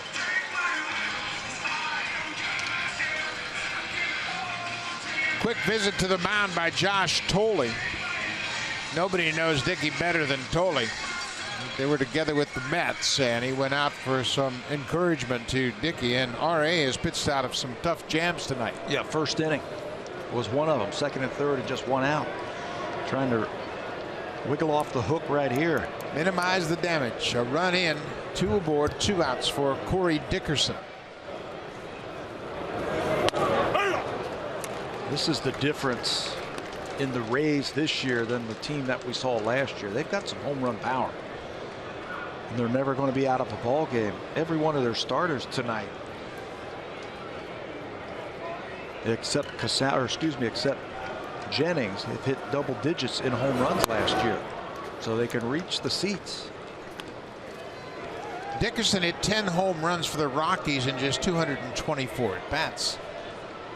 He dealt with injuries last year. Most significant injury was plantar fasciitis that really took his legs away from him. Big home run cut. Nothing to show for it. Homered in last night's game, and he was trying to hit one right there.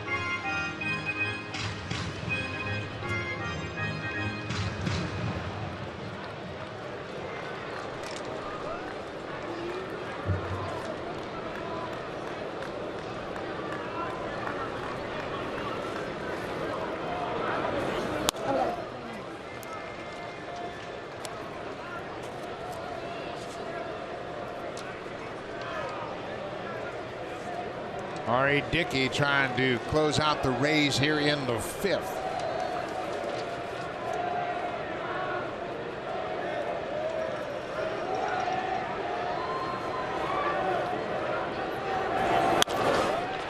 That should close out the 5th.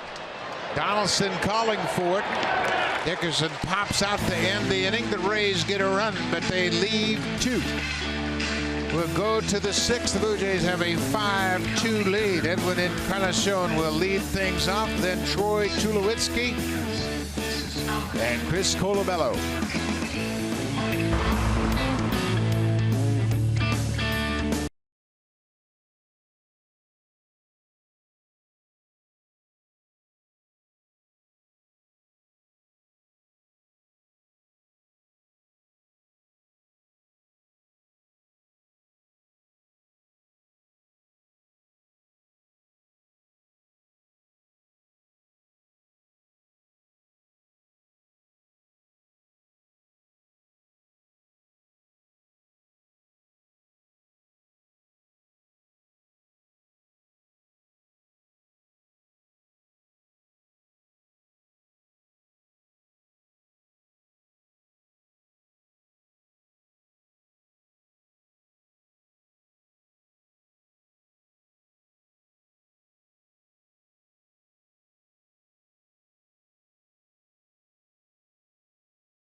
Packages are now available. Pick the games and reserve seats that get you closer to the action. Starting from 10 games up to a full season, our account executives will find the package that best suits your needs. Call 434-1234. Visit BlueJays.com to learn about all the great benefits of being a Blue Jays ticket package holder. Buck? Should be a great season, and make sure you check it out and make your arrangements to get those season tickets. And the Blue Jays will be home to open it up on Friday, April 8th. 3-game series against the Boston Red Sox. First pitch strike to Edwin Encarnacion. The Red Sox were in Cleveland for their opening day today. That was postponed because of inclement weather. And with that postponement, David Price should match up for Sunday's start, the series finale.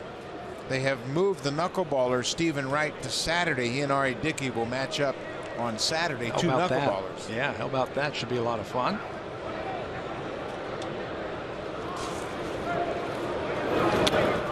Speed pitch. 1-2 to the leadoff man in the 6th. So David Price, if the Red Sox play their remaining games in Cleveland, he will pitch on Sunday, the series finale at Rogers Field.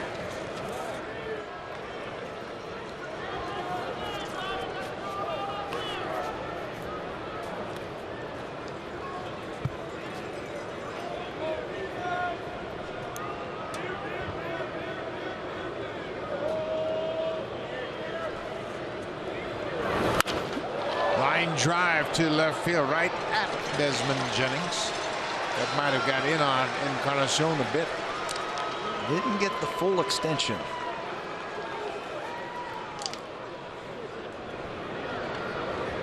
Got to be tough for a left-handed pitcher to deal with this lineup. I don't care who you are. It's stacked with all these right-handed power hitters, and they're good hitters. They get it. The Blue Jays can run great hitters at you top to bottom. It doesn't make any difference where you are in the lineup, where you are in a ball game. They can come back and put up a crooked number. And look at two of the guys who have had home runs tonight. It's the lefties. Yeah, the lefties have hit 2 home runs. Josh Tolley with a game-tying home run in the 3rd, and Michael Saunders with a 2-run home run in the 4th. Tulowitzki had an RBI sac fly in the 4th inning. He drove in the 2nd Blue Jay run. He gave the Blue Jays a 2-1 lead at the time. Josh Tolley with his first big league home run since 2013. His 9th career homer.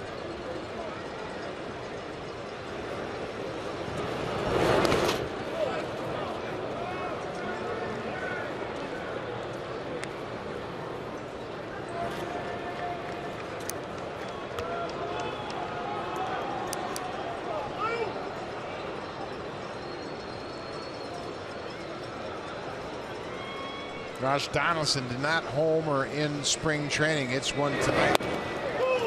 Tulowitzki strikes out. 2 down.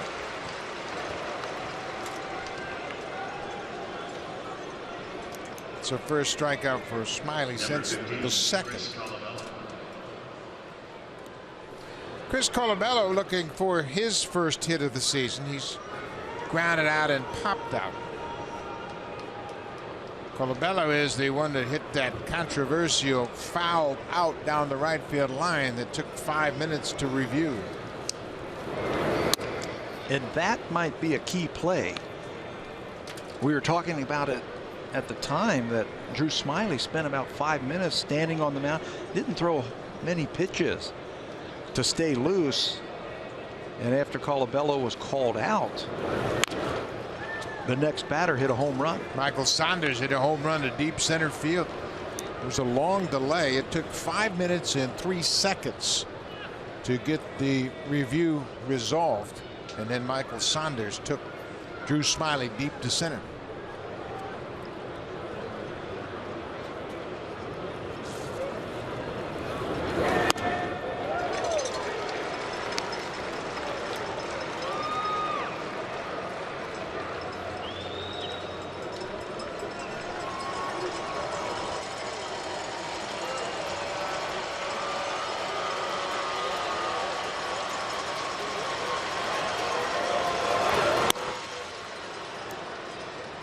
Two balls and 2 strikes, 2 outs, top of the 6th. Blue Jays won yesterday's opener 5-3.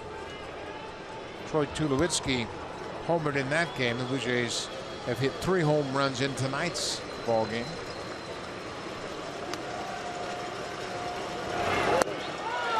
Off-speed pitch. Colabello strikes out. A couple of strikeouts in the top of the 6th for Drew Smyly.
Fans, this Saturday at 4 Eastern, 1 Pacific, Sportsnet presents Marcus Stroman, The Stro Show.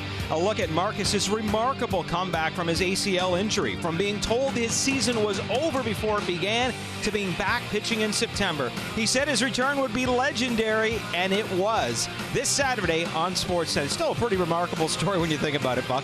Well, it sure is, Barry, and Marcus Stroman was the only one that truly believed he would be back and pitching in September, and he lived up to that proclamation. He told John Gibbons before he left spring training, "I'll see you in September," and he did.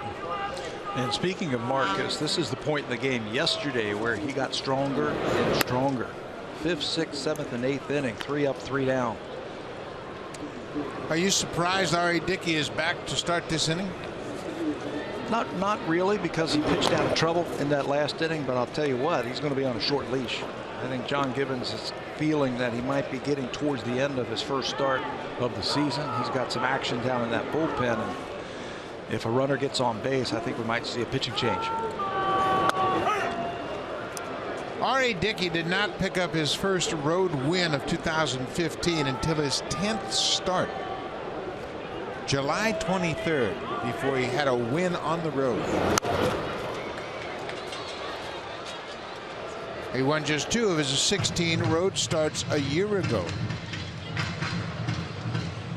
He was 2-8 with a .483 earned run average on the road. Jesse Chavez is ready to come in. He was up earlier in the game. Bouncing ball, Tulowitzki to his right. That cost him. Tulowitzki looked like he had trouble getting it out of his glove. It'll be an infield hit for Desmond Jennings, who runs well. Yeah, anybody but Jennings. Look at that ball get into that webbing and stick. And that's all Jennings needed to get down that line and get his first hit of the season. It goes at an infield hit. With a stretch right at the end there. That ball stuck in the webbing one more time in slow motion. He reaches in. It's not there. It doesn't pop into his hand. He's got to go in and dig it out. And that's all the space that Jennings needed. Well, that glove is really interesting. Tulowitzki has it loose and spread out as far as possible, and that time it hurt him because it got stuck in that webbing. He couldn't dig it out. But it's an infield hit, then R.A. Dickey will leave after that infield hit. He's in line for the win. 5+1 batter. Jesse Chavez into the ball game in relief.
Favorite glove, and you can see how loose and limber it is, and this time it really hurt him as that ball gets lodged in the webbing. He's expecting that ball to pop right down into his hand, and he actually has to go in and pull it out of that webbing of the glove.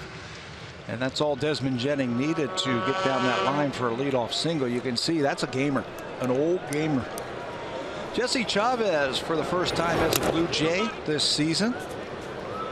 He will pitch in different spots out of that bullpen initially. He can pitch at the end of the game, John Gibbons was telling us. He can be a long man out of that bullpen. He can be a bridge, a middle guy like he's going to do tonight. He doesn't have to be necessarily just the long man out of the bullpen.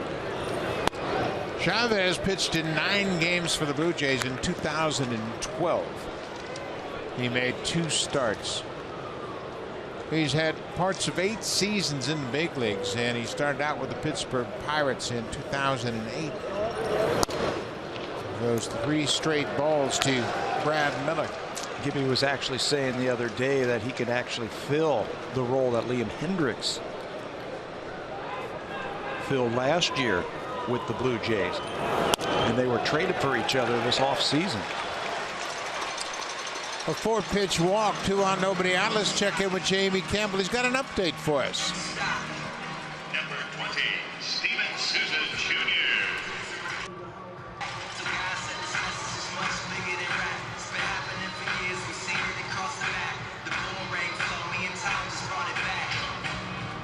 The Orioles in their home opener win it 3-2. Matt Wieters coming through, and they had a delay at the start of that game. A cold evening there to finish up for sure.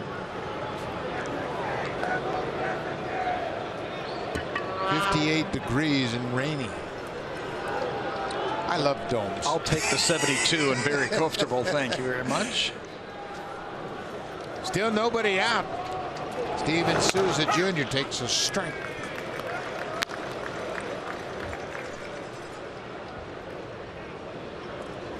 Bottom of the 6th, the Blue Jays lead 5-2.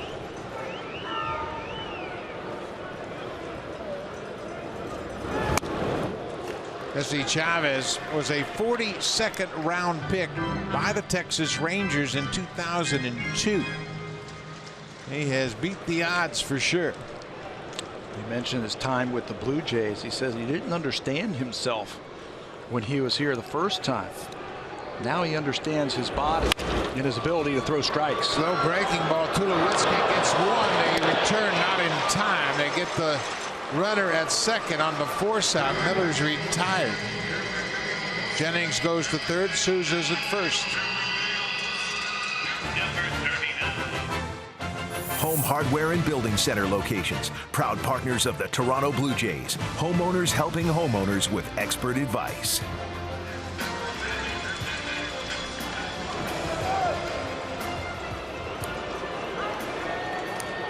We are in the bottom of the 6th inning. Runners at the corners, and the speedy Kevin Kiermaier. He's 2 for 2 with a run scored.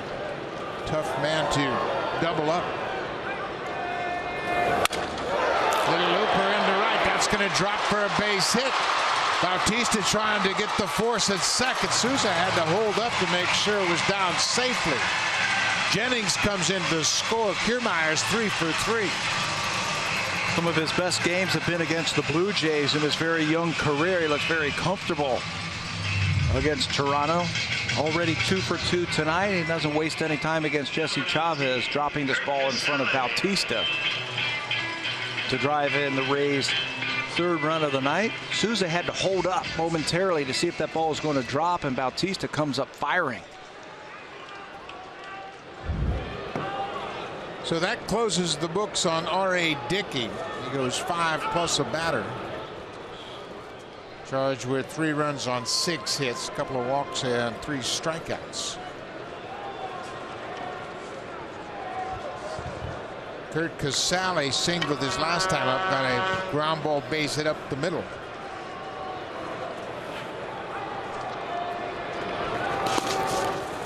Good walk by Tolley.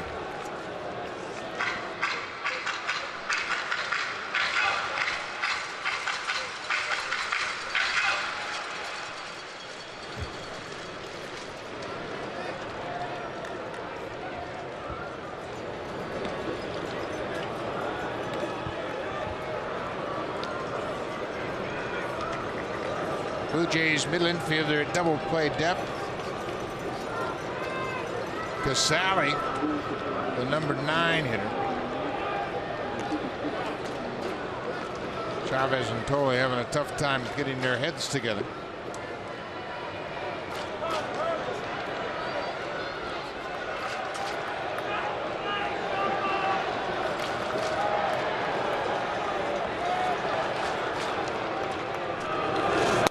Good breaking ball.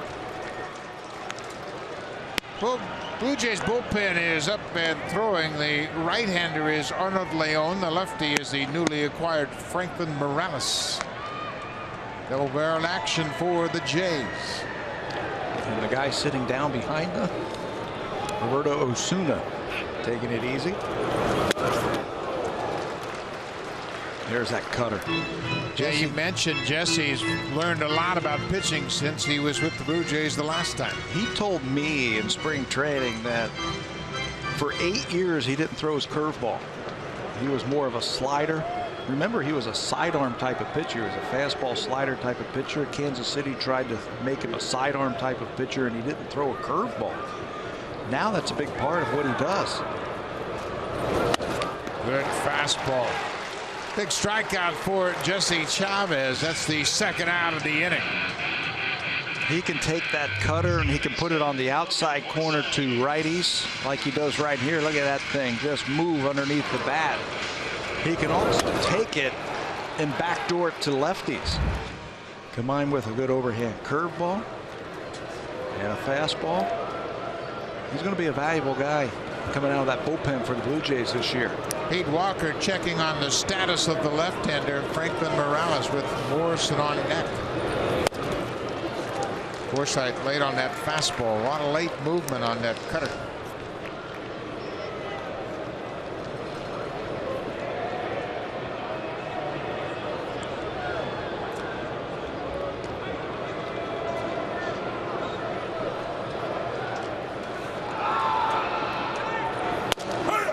Well, Blue Jays caught a break right there. Goins was standing on the bag at second when that strike was called. He had broken in behind Souza, putting a pickoff play on, and Chavez didn't see it. Not sure if there was a pickoff play that was put on. A lot of times it's just a daylight play.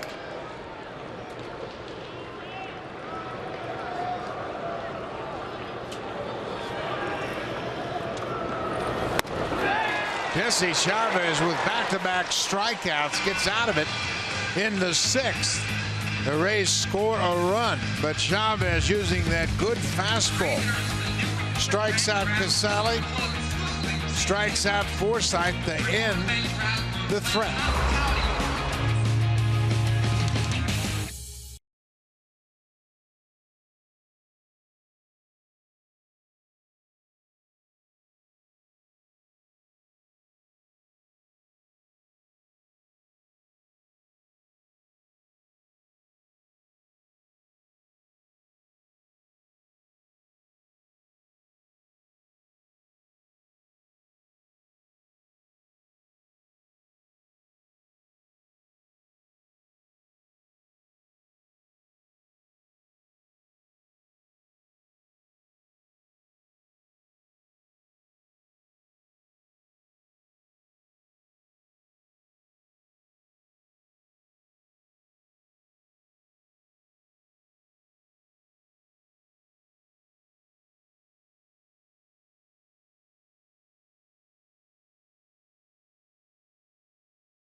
Is brought to you by the all-new Honda Civic, the 2016 North American Car of the Year.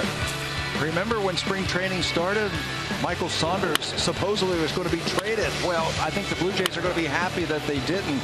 He tied the team lead in home runs in spring training with 4, and this is number 1 for 2016. A big home run off of Drew Smyly. Michael Saunders has tonight's drive of the game. Lots of fans, and they finally get the sign right side up. You order on Sportsnet now, but we had to wait until you got the sign turned around. A lot of Blue Jay fans on hand here in St. Petersburg. Michael Saunders hit that home run to become the 11th Canadian-born player to hit a home run in a Blue Jays uniform. Leader of that pack, Brett Lawrie. Lawrie with 43 home runs as a Blue Jay. Matt Stairs hit 32. Russell Martin with 23 last year, and that's a fair ball. Just inside the line down the right field corner, Michael Saunders with a 2-hit night. We had a nice chat with Michael in Montreal, and he was telling us that he didn't have his legs underneath him, so there was no power in his swing last season. He had 6 hits, all singles.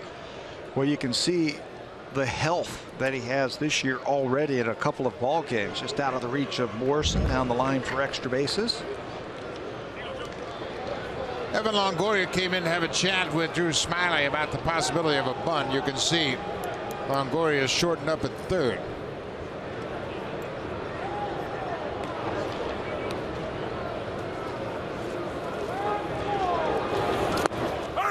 Breaking ball for a strike.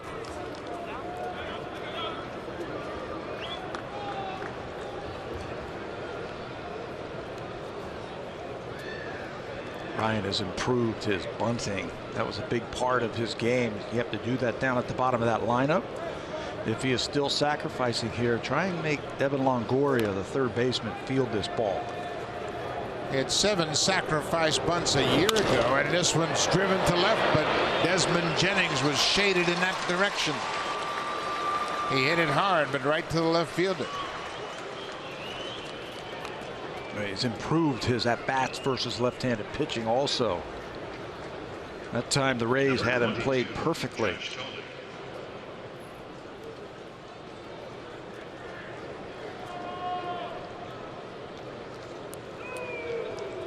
One out for Josh Tolley. He homered in his first at bat.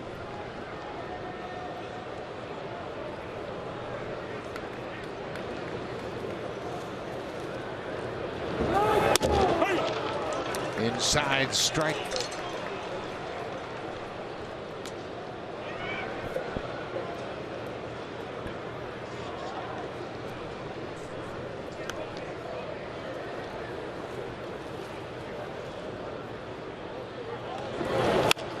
Tolley pops this one up. Shortstop Miller calls for it on the edge of the dirt, makes the catch. So Saunders with the leadoff double, still camped out at second. Kevin Cash, the manager, out, has made the call to the bullpen. Drew Smyly will turn things over to the Rays pen. He leaves trailing 5-3. Danny Farquhar, the right-hander, will come in to face Kevin Pillar. 2 down, a man at second. Blue Jays have a 5-3 lead.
Fans, for a limited time, only at TSC, save an extra 15% off officially licensed fan gear. Shop online at tsc.ca and use the promo code FAN15. Buck?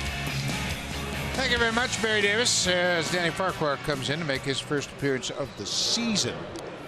Another former Blue Jay. There are his numbers last year in 43 games with Seattle, 1-8 with a .512 earned run average. He's better than those numbers.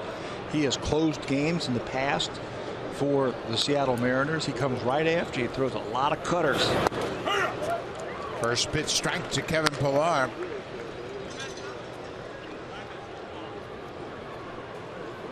Farquhar called the catcher out from behind home plate. And make sure they were on the same page as far as the sequence of signals that they're using. Michael Saunders with the leadoff double. He's still at second base, but now there are 2 outs.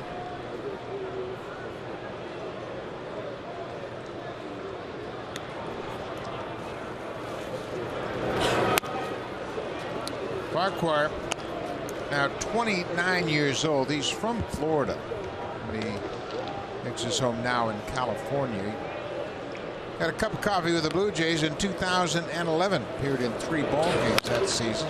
Pillar is behind 1-2. He's got a good arm. He comes right after you.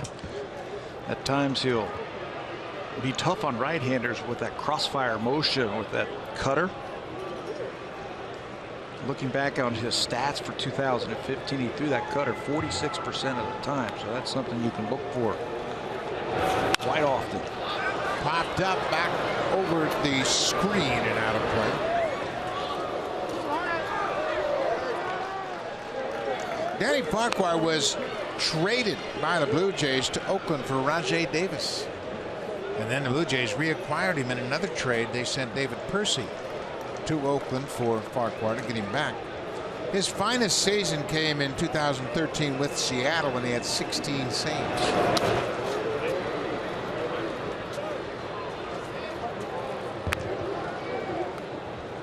2-2 to Pillar. Big insurance run out there at second right now. Leadoff double. Blue Jays have to figure out a way to get that run in. Insurance run. It's going to take a 2-out hit now.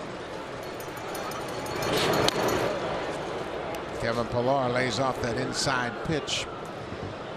Well, here's where you just got to look for a ball away. He's got that cut fastball, and Pillar has done such a good job of hitting the ball to right field. He had an at-bat in last night's game that was fantastic, where he took Chris Archer down the right field line for extra bases. Well, he had a good cut. They wanted that ball away, and it stayed middle in. Don't change your thinking now. If you're thinking about right field, just stay right there. You can adjust to that ball inside.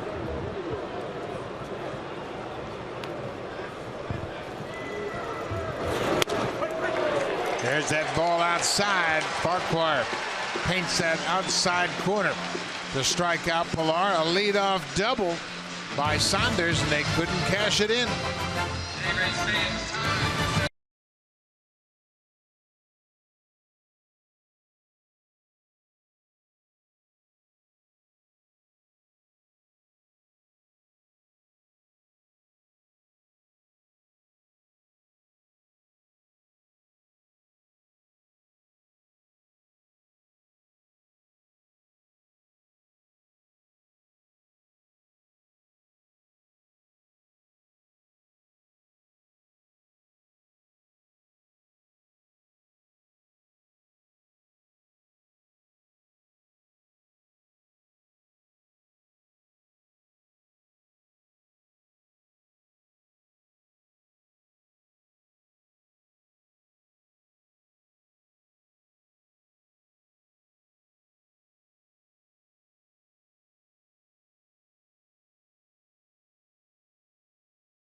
MLB.TV Premium, the #1 live streaming sports service, delivers everything you have to come to expect and more. Watch every out-of-market game live in true HD, over 400 supported devices. Includes a free subscription to At Bat Premium, the #1 app for live baseball. Blackout and other restrictions apply. Visit MLB.TV for more details. Buck?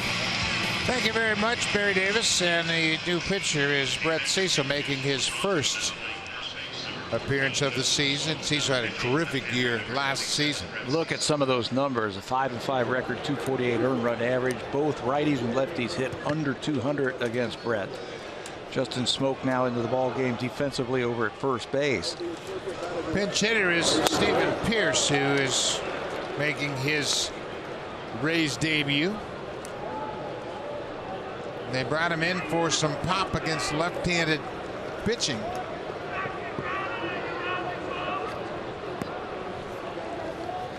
He's batting in the spot of Logan Morrison. You know, lefties, righties, it didn't matter last season for Brett Cecil. And they missed him in the playoffs. Remember, he was injured in the Texas series. They really missed him in the playoffs. He's such a versatile reliever, and he can bridge innings. He can come in and get a lefty out to end an inning and come back and give you that next inning as well.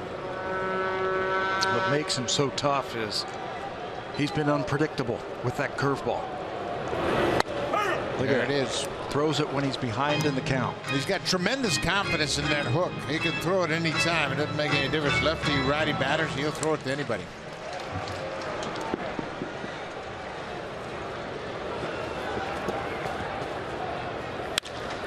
Pierce hits it in the air to left center. Pilar on the run. He gets there again and makes a terrific catch. Oh, he hit that wall hard, and Michael Saunders is helping him get to his feet. How about that? He left his feet and appeared to hit the fence about the same time. What a play by Kevin Pilar. He said he's okay. Another terrific catch by Kevin Pilar. Watch him jump here. When he comes down, he is right up against the fence. You know, we highlighted them in our defensive pack because they're two of the best in all of baseball. They head straight into the wall. He says he's okay. Initially, you can see he's down, shaken up momentarily, but look at the athleticism, the concentration, and then you know you're going to hit that wall hard. Two of the best in the game in center field, Kevin Kiermaier and Kevin Pilar. Well, what a catch. You know, in a situation like that. I was talking to him in Montreal. Let's take a look at it one more time. The ground that he has to cover. This warning track is like turf, and you're not really sure where that wall is. And I asked him about that, and he says, I go out there and I look at the fences and I know how many steps it takes to get to that wall. He's going to get help from his corner outfielders also. But you know, there it is right there. Usually it's dirt, and you can feel that dirt when you transition from grass to dirt. This is AstroTurf right here. It's the same feel on your feet. Same material, just a different color. Longoria swings over the top of that inside pitch, and what a game-changing catch. If he doesn't catch that ball, Longoria represents the tying run. It takes guts, knowing that you're going to expose yourself to that wall running full speed. Cecil strikes out Longoria. What a turn of events because of the Pilar catch. We talk about defense all the time, and it's not just offense that can ignite a team. If you make a great defensive play to save a run or to stop a rally, they can just lift everybody up. And Cecil with that patented curveball with a strikeout. Corey Dickerson has popped out 3 times. Short, left, and third. 2 down in the 7th.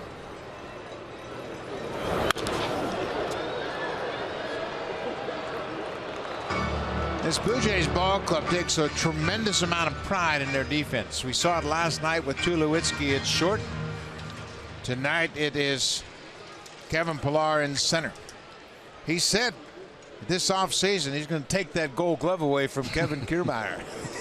Well, he's one up on him right now. Kiermaier did not come up with the home run for Michael Saunders, and Kevin came up with that ball off the bat of Pierce. They both have tremendous respect for one another. And they were both late round draft picks. I would say they have beaten the odds.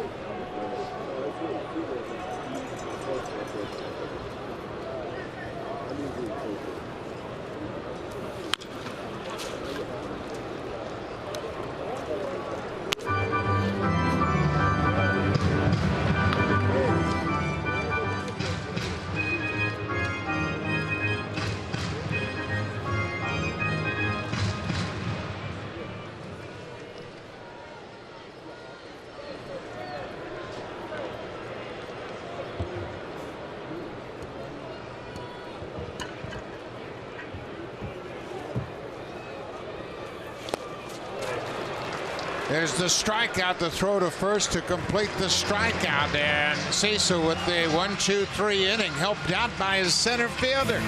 Kevin Pillar roams center field for the Blue Jays, and I can tell you this, Superman is back. Kevin Pillar leaves his feet, comes down head first right into the fence in center field. A game-changing catch once again for Kevin Pillar.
Kevin Pillar on the bench with a game-changing catch. That ball looked like it was extra bases to start the inning. He takes a hit away, and it leads to a 1-2-3 inning. Steve Pearce made a bid for extra bases, denied by the great center fielder Kevin Pillar. I thought off the bat that ball was gone, home run. But it looked like it was going to stay in the ballpark.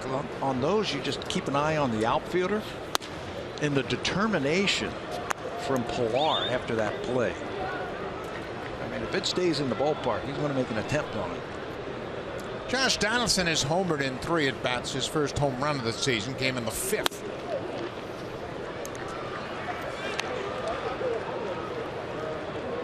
Drew Storen loosening up, getting ready for the 8th inning.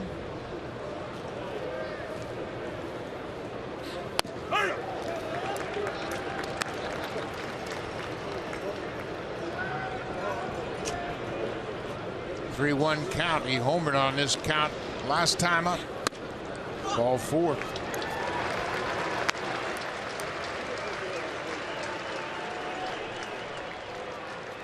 Right fielder, Jose Bautista.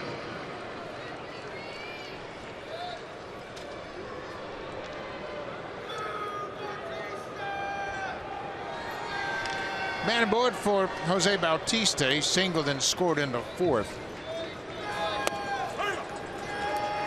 His first hit of the season. Jose was 0 for 2 with a couple of walks in the opener.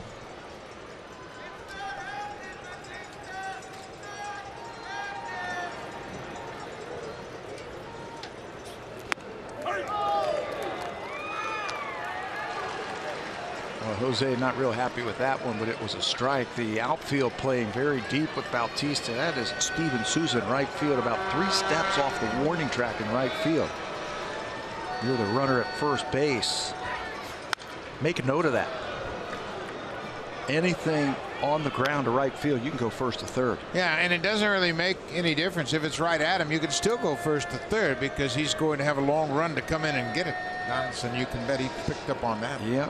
The coaches will notice that. They'll see how deep they are in right field. It surprises me just a little bit. Inside.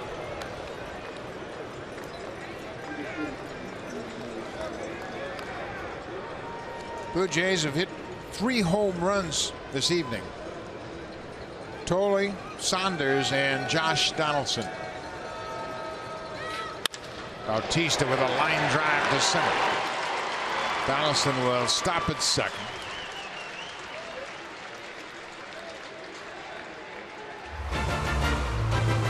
Blue Jays on Sportsnet. Presented by the all-new Honda Civic, now available with Turbo, the 2016 North American Car of the Year.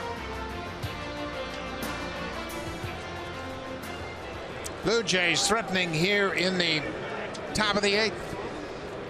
Donaldson walked. Bautista single. Now Encarnacion. Edwin 1 for 2 with a walk. Edwin scored on a 2-run home run off the bat of Michael Saunders. Woo, what a swing. Man, he got something out over the plate and fouled it straight back. Looking for that cut fastball. Watch this healthy cut. I'm not a doctor, but I got to tell you, I think his oblique's okay. Passes the eye test. Wow. For you. You know what I keep thinking about? I keep thinking about that catch by Pilar and how the momentum has now shifted back into the Blue Jays dugout. That one catch. And bam, bam, just like that, the first 2 guys get on and you're facing a home run hitter. Well, you have seen it. We've seen it year in and year out. Tampa Bay coming back late in games, and it's just a situation like that. Get a leadoff double, middle of the order. Longoria comes up. He gets a hit, and all of a sudden, Blue Jays are losing. What a difference making that catch. 1, 2, 3 inning, and now Blue Jays have got to capitalize. Encarnacion strikes out. Farquhar came into the ball game with 2 outs in the 7th and struck out Kevin Pilar. Now he gets Encarnacion first out here in the 8th. Donaldson's at second. Bautista at first for Troy Tulowitzki.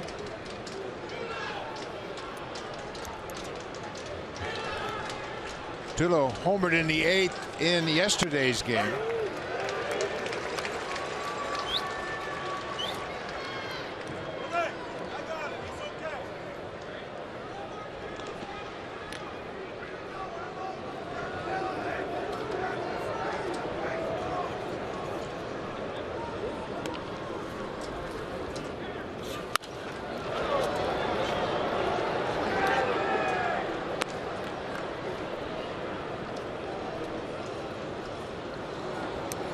Steven Pierce came in as a pinch hitter for Logan Morrison. He is now at first base.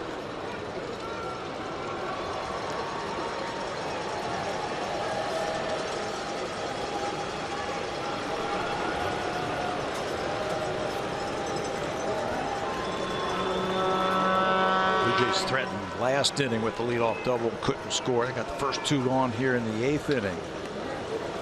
Trying to get some insurance. Tulowitzki hanging tough. This is the first time Tulowitzki has faced Farquhar. So now you're in a defensive mode, just trying to protect that plate, swing at those borderline pitches and see if you can't spoil it. You know he's been sitting over there concentrating and watching what Farquhar's pitches do. That little cutter, front door, back door, little breaking ball, starting him off with that breaking ball.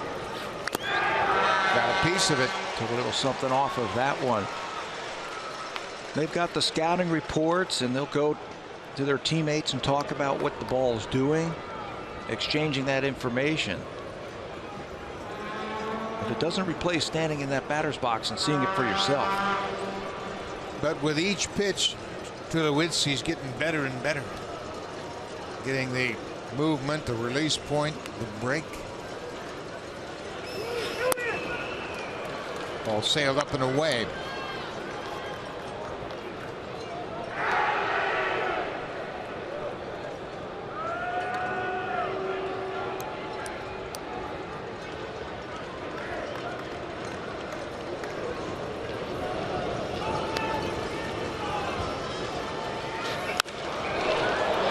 Ball to left. Jennings back. He's got room. Makes the catch. Base runners retreat.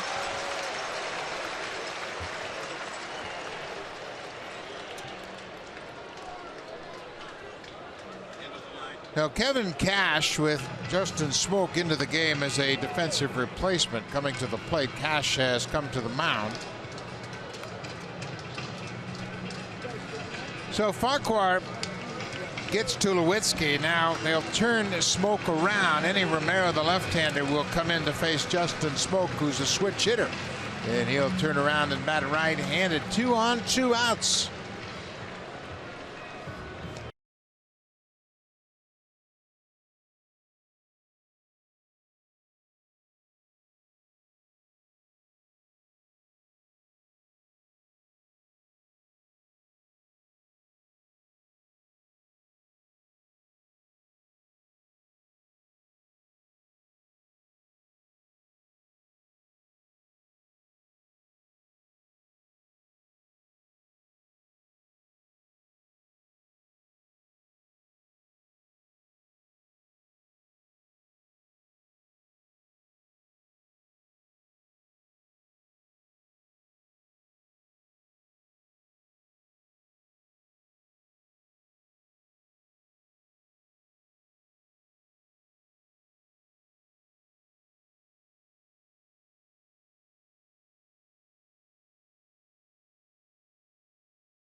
Jays fans, if you're in the U.S., you can share all your experiences as they happen with friends and family back home. With Roam Like Home from Rogers, you can use your phone exactly as you do at home, starting at $5 a day in the U.S. Go to Rogers.com/RoamLikeHome for details. Justin Smoke getting his first plate appearance of the season. Eddie Romero in to face him, jumps ahead. Romero pitched an inning in yesterday's game. He retired to side in order in the 6th.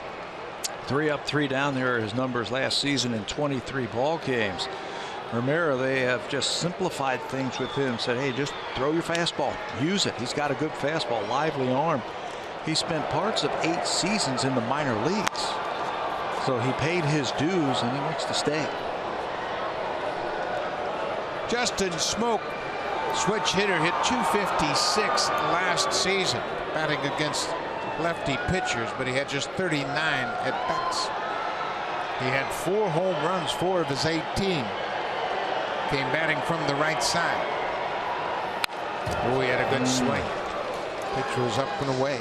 Some good movement on that fastball also.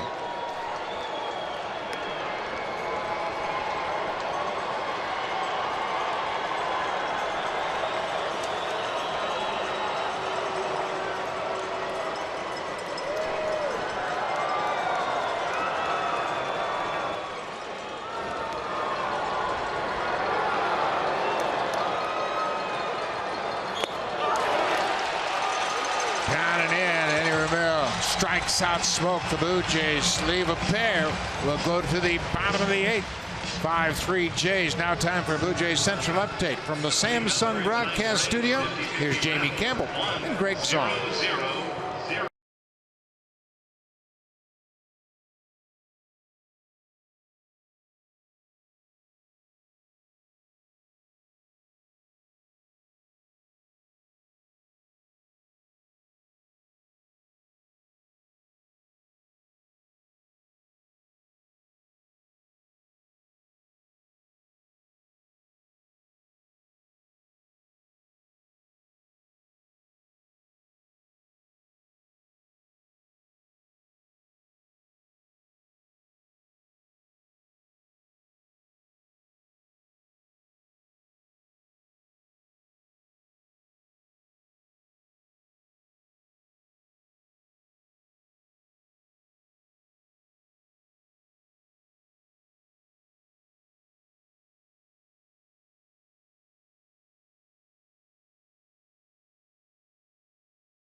Makes his Blue Jays debut, coming in relief in this 5-3 ball game, starting the 8th inning. A year ago, he was in 58 games with the Nats and had 29 saves in 34 attempts, 27 of those coming in the season's first half for Washington. They got him for Ben Revere to pitch at the back end of the bullpen. He's got a power fastball and a good sweeping breaking ball. That's where you'll get a lot of those strikeouts. And he's got great control. 67 strikeouts and just 16 base on balls. Tore up the right-handers at 146. Former first-round draft pick. Out of Stanford University, he was drafted by the Nationals in the first round, 10th overall in 2009. He gets ahead with that first pitch strike. Desmond Jennings wailing at that first offering.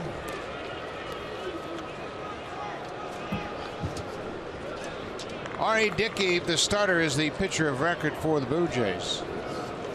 He went 5 innings plus a batter.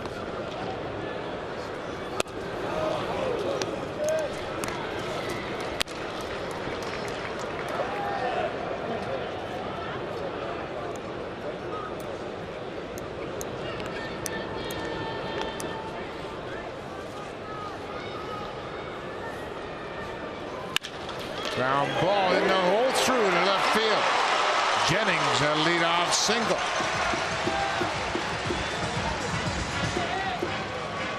You mentioned R.A. Dickey making his first start of the season, and Pat, he was pretty good in the first outing.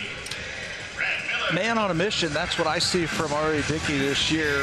5+ innings, so he pitched into the 6th inning. After an infield hit by Jennings, he came out 6 hits, 3 earned runs, a couple of walks, and 3 strikeouts. He fielded his position well. And looking back on his numbers last year, he pitched some decent ball games in the month of April. Didn't have anything to show for it. To see if the bullpen can hold on tonight so he can get that first win in his first start. He didn't pick up his first road win last year until July 23rd, his 10th road start. In line for the W tonight.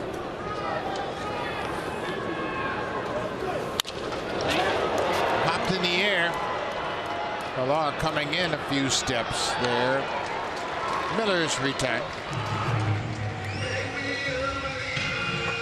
Steven Souza had a home run, his first hit back tonight. Doesn't have to pull the ball to knock it out. He's so strong. He's got a quick swing. Hits this ball about 5 rows up into right field. He also hit a line drive to the first baseman on the right side of the infield, and he was robbed of a hit there. So he's got the combination of the power and the speed. Souza facing his former teammate. They were together in Washington, Drew Storn and Steven Souza Jr.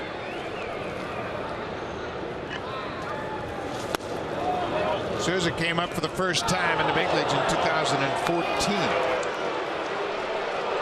You see Tim Timmons hearing it from the crowd and from the Rays bench about that call.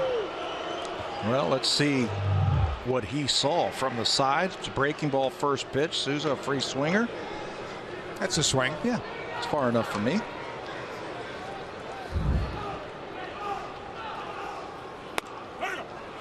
There's that ability to throw strikes you mentioned. Drew Storen ahead quickly, 0-2. Yeah, you're going to have the ball around the plate. Just going to have to make good pitches. You can expand a little bit right now with that breaking ball.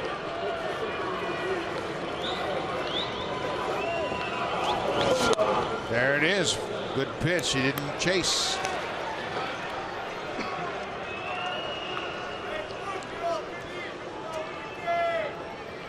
Chavez went an inning. See, so a 3 up, 3 down, 7th. Now Storen.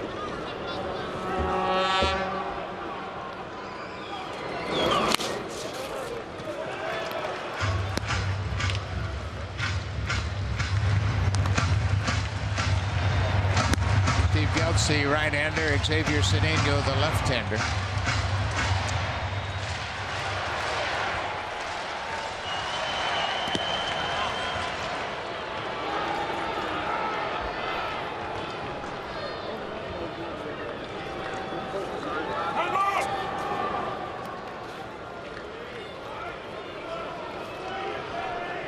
Looks like they want to go down and away with a fastball. He's had a couple of hard hit balls to right field.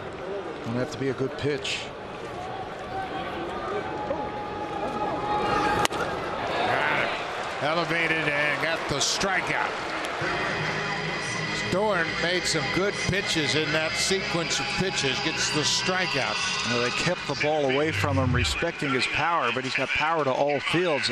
He wanted this ball down, and it was better that it was up because he couldn't catch up to it.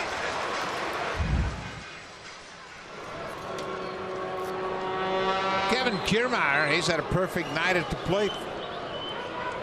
3 for 3.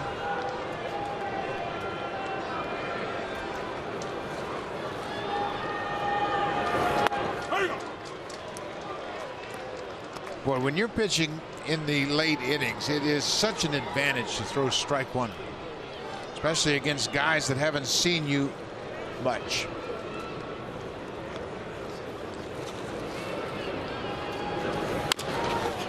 A off-speed pitch. He was out in front. Changed up on him, 84 miles an hour. We saw that last year when Troy Tulowitzki was traded over to the American League, that he would take a lot of pitches and he wasn't real familiar with all the pitchers here. Drew Storen came over from the National League, and these hitters in the American League don't know a lot about him. Only what they have seen on tape and what they've heard from teammates.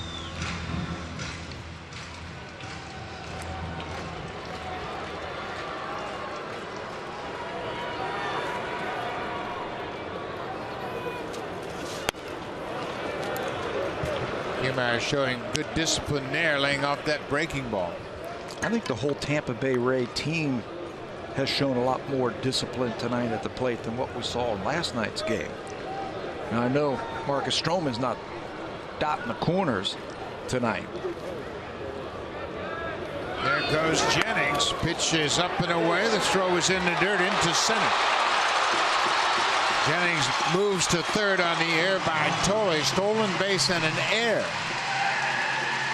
Tulowitzki stayed off the bag. He tried to block the ball, but it stayed down and skipped right under his glove into center. Rays rolling the dice with 2 outs and some speed over there at first base. Jennings was 5 for 8 last year. He had the bad knee, got a big jump here, and the throw is spiked. You can see, you're absolutely right, that ball stayed down. Looked like it hit right on the edge of the infield where the dirt and the tarp come together. Well, that was a late emergency hack as he saw that breaking ball. Looked like it was off the plate. Spoiled. Inside. Spoiled a really good pitch. Looked like he tried to sweep that thing onto the outside corner, and Kiermaier's already had 3 hits tonight. Fouls off a tough one. I agree with that play. Rolling the dice and trying to get yourself, make something happen in the scoring position. Boy, Storen wanted that pitch, and I don't blame him. Tough pitch, good at bat for Kiermaier. Kiermaier's had a 4-hit game. That's his career high. 4 hits July 9th, 2014 against the Royals.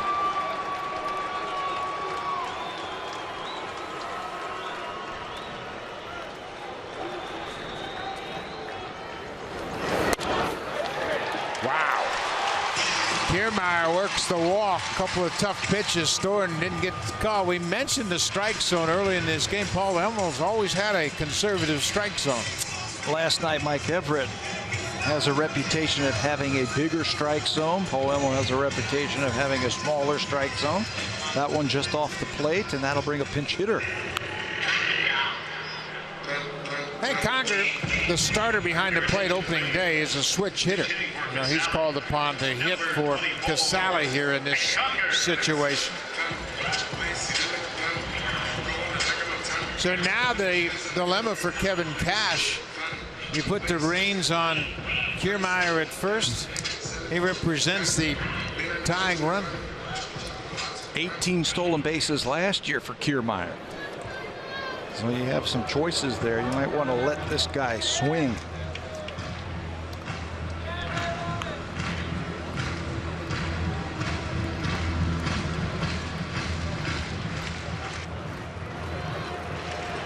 Look at where Ryan Goins, the second baseman, is playing. Dead pull hitter. Tulowitzki moving well on the other side of the bag at second. Thorne took a little bit off. 5-3 ball game. Desmond Jennings at third. Kevin Kiermaier at first. Drew Storen trying to shut down the pinch hitter Hank Conger.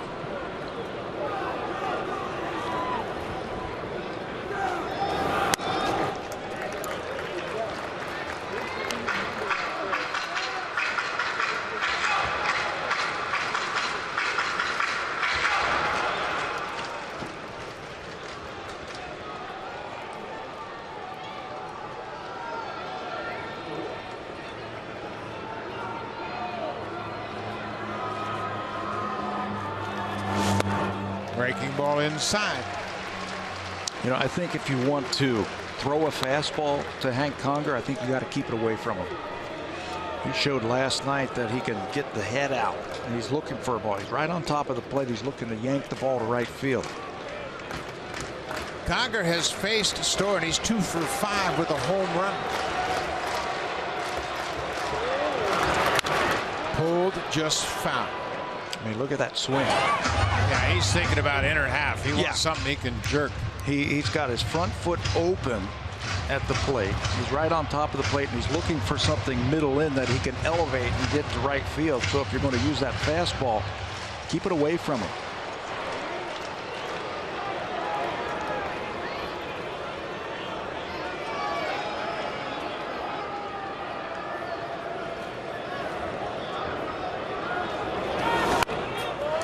Something off and missed away. It's a full count, 2 outs. This is where the outfielders really have to hustle the ball back in should there be a base hit. With Kiermaier running from first, he'll get a running start. And you know he's not thinking on a base hit first to third. He's thinking about trying to score.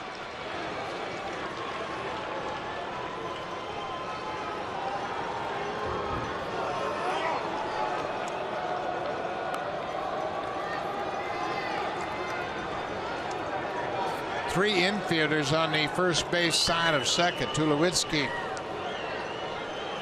behind the mound. Goins out in shallow right. There goes Kiermaier. Strike 3 call. Oh, what a pitch by Storen. He came inside, pitched to the power of Conger, and gets a huge strikeout. Storen, with great control, comes right into the wheelhouse, gets a little late movement over the inside corner, and gets out of it. The Rays strand 2.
Yankees, Athletics, and White Sox all come to town in a busy month of April for the Blue Jays at home.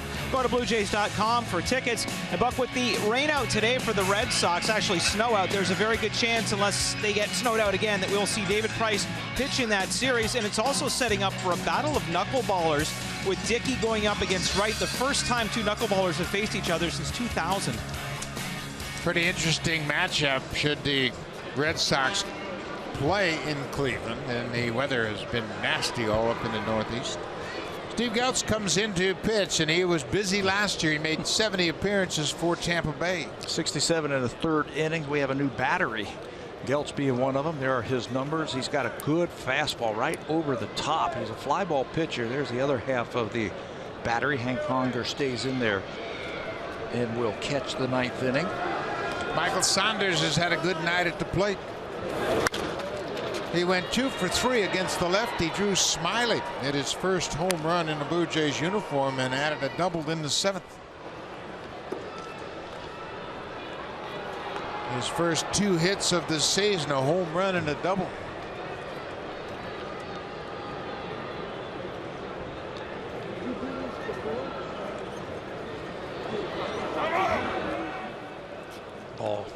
Ball in play.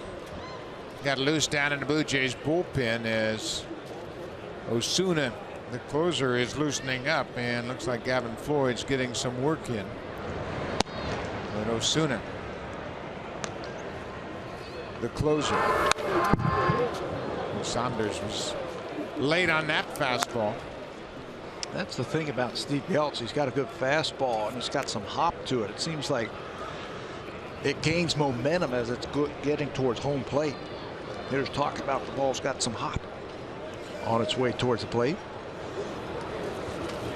0-2. Geltz set a franchise record for the Rays, a rookie record of 70 appearances, and also tied for the American League rookie lead in appearances. He was a tough customer. 192 opponents batting average. Elevates that fastball for the strikeout. He's not a really big guy, but he's got some power in that arm. He's going to go upstairs this time against Michael Saunders. And Michael comes up empty. That was by design right there. Second baseman, Ryan Goins. This is a typical Tampa Bay Toronto ball game. A nail biter right down to the end. The Rays have out hit the Blue Jays 8-7, and they've stranded 9.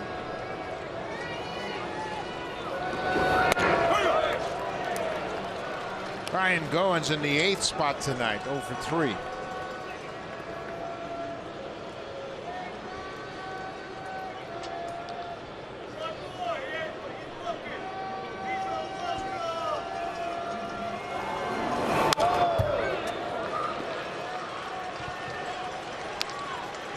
The Blue Jays have pounded out 3 home runs, 2 solo home runs, one by Tolley, one by Donaldson, and a 2-run homer by Michael Saunders.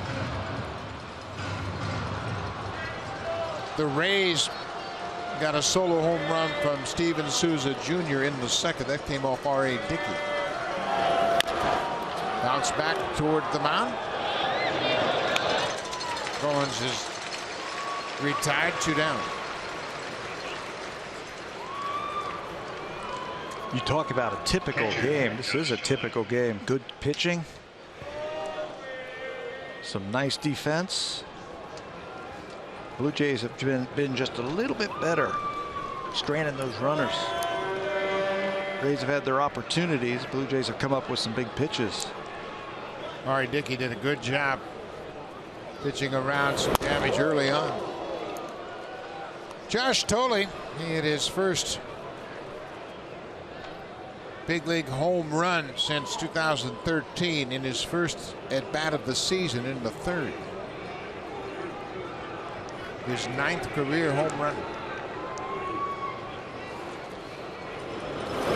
And he couldn't even get into his home run trot either.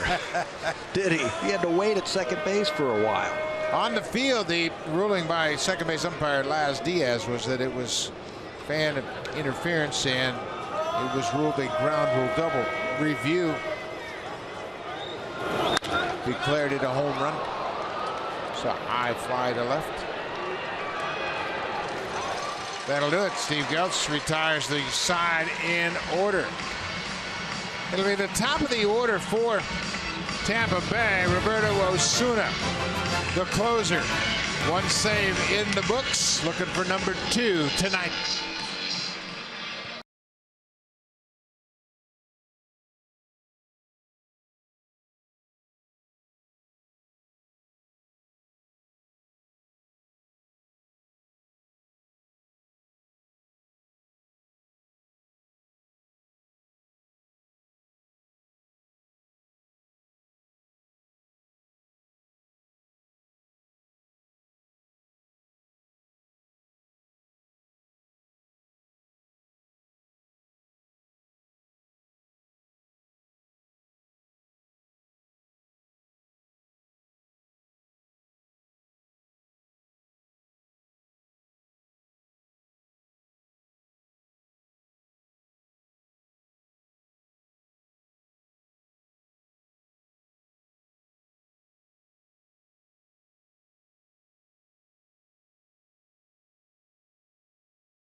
Game 3 of this 4-game season opening series will take place tomorrow night. Aaron Sanchez will get his first start of the season. Finished up at 7-6 a year ago.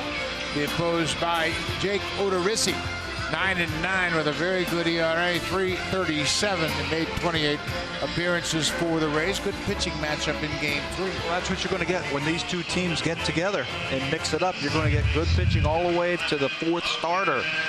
Rays are not going to use a 5th starter until around May. Blue Jays are only going to go with 4 starters until they get back home in Toronto, but it should be a lot of fun. But business first, the bottom of the 9th. That all starts tomorrow at 6:30 p.m.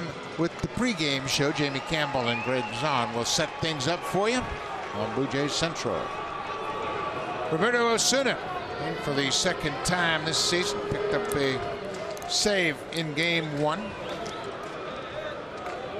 Osuna came in after Stroman gave up a home run and a single in the 9th, and Osuna struck out Miller Souza and then got out of it after a base hit to Kiermaier. Top of the order.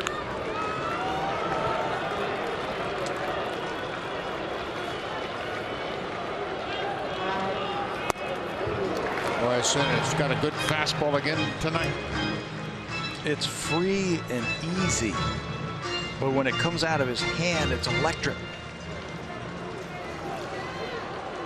You've faced guys like him where they're so smooth in their delivery, the next thing you know, the ball's on top of you. Fly ball. Bautista ranging back, now comes in a couple of steps. 1 down. Now time for a preview of what's coming up on Sportsnet Central. Here's Ken Reed and Ivanka Osman.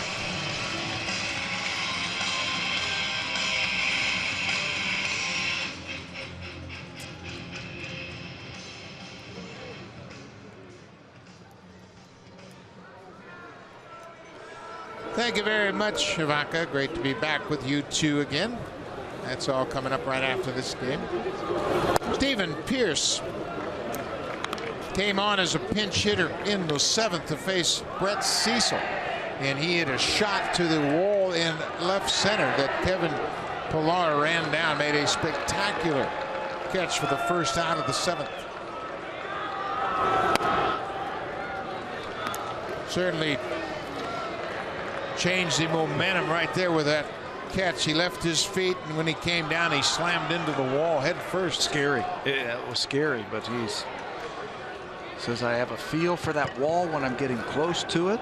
I'll sacrifice my body. And he did. On the infield now, drifting into the outfield, and Tulowitzki says, I got it. Goins never saw it. He put his hands out to the side. I never saw Tulowitzki was there. You can see Pilar was there to help out as well. Never took his eye off the ball. As soon as it went up, it's a tough background on any ball in the air. But Tulowitzki, we talked about him in the opening. He makes the hard plays look really easy. Never took his eye off that ball, had it the whole way. A terrific player making a good play right there, and it's a tough ceiling you have to deal with here. The Rays are down to their final out. Evan Longoria 1 for 4 so far. On the ground, Tulowitzki takes his time. Ball game. R.A. Dickey wins on the road in his first start. Roberto Osuna with the save. He's 2 for 2. The bullpen stepped up big tonight and threw up a bunch of zeros. They got good starting pitching, and the home run, the return of the home run by the Blue Jays, 3 of them tonight for the victory. Jesse Chavez, Brett Cecil, Drew Storen, and Roberto Osuna do the job. Blue Jays win it 5-3. Coming right up on Sportsnet Ontario East and West, it's Sportsnet Central. More hockey. Sportsnet Pacific. Canucks hockey. Thanks for watching.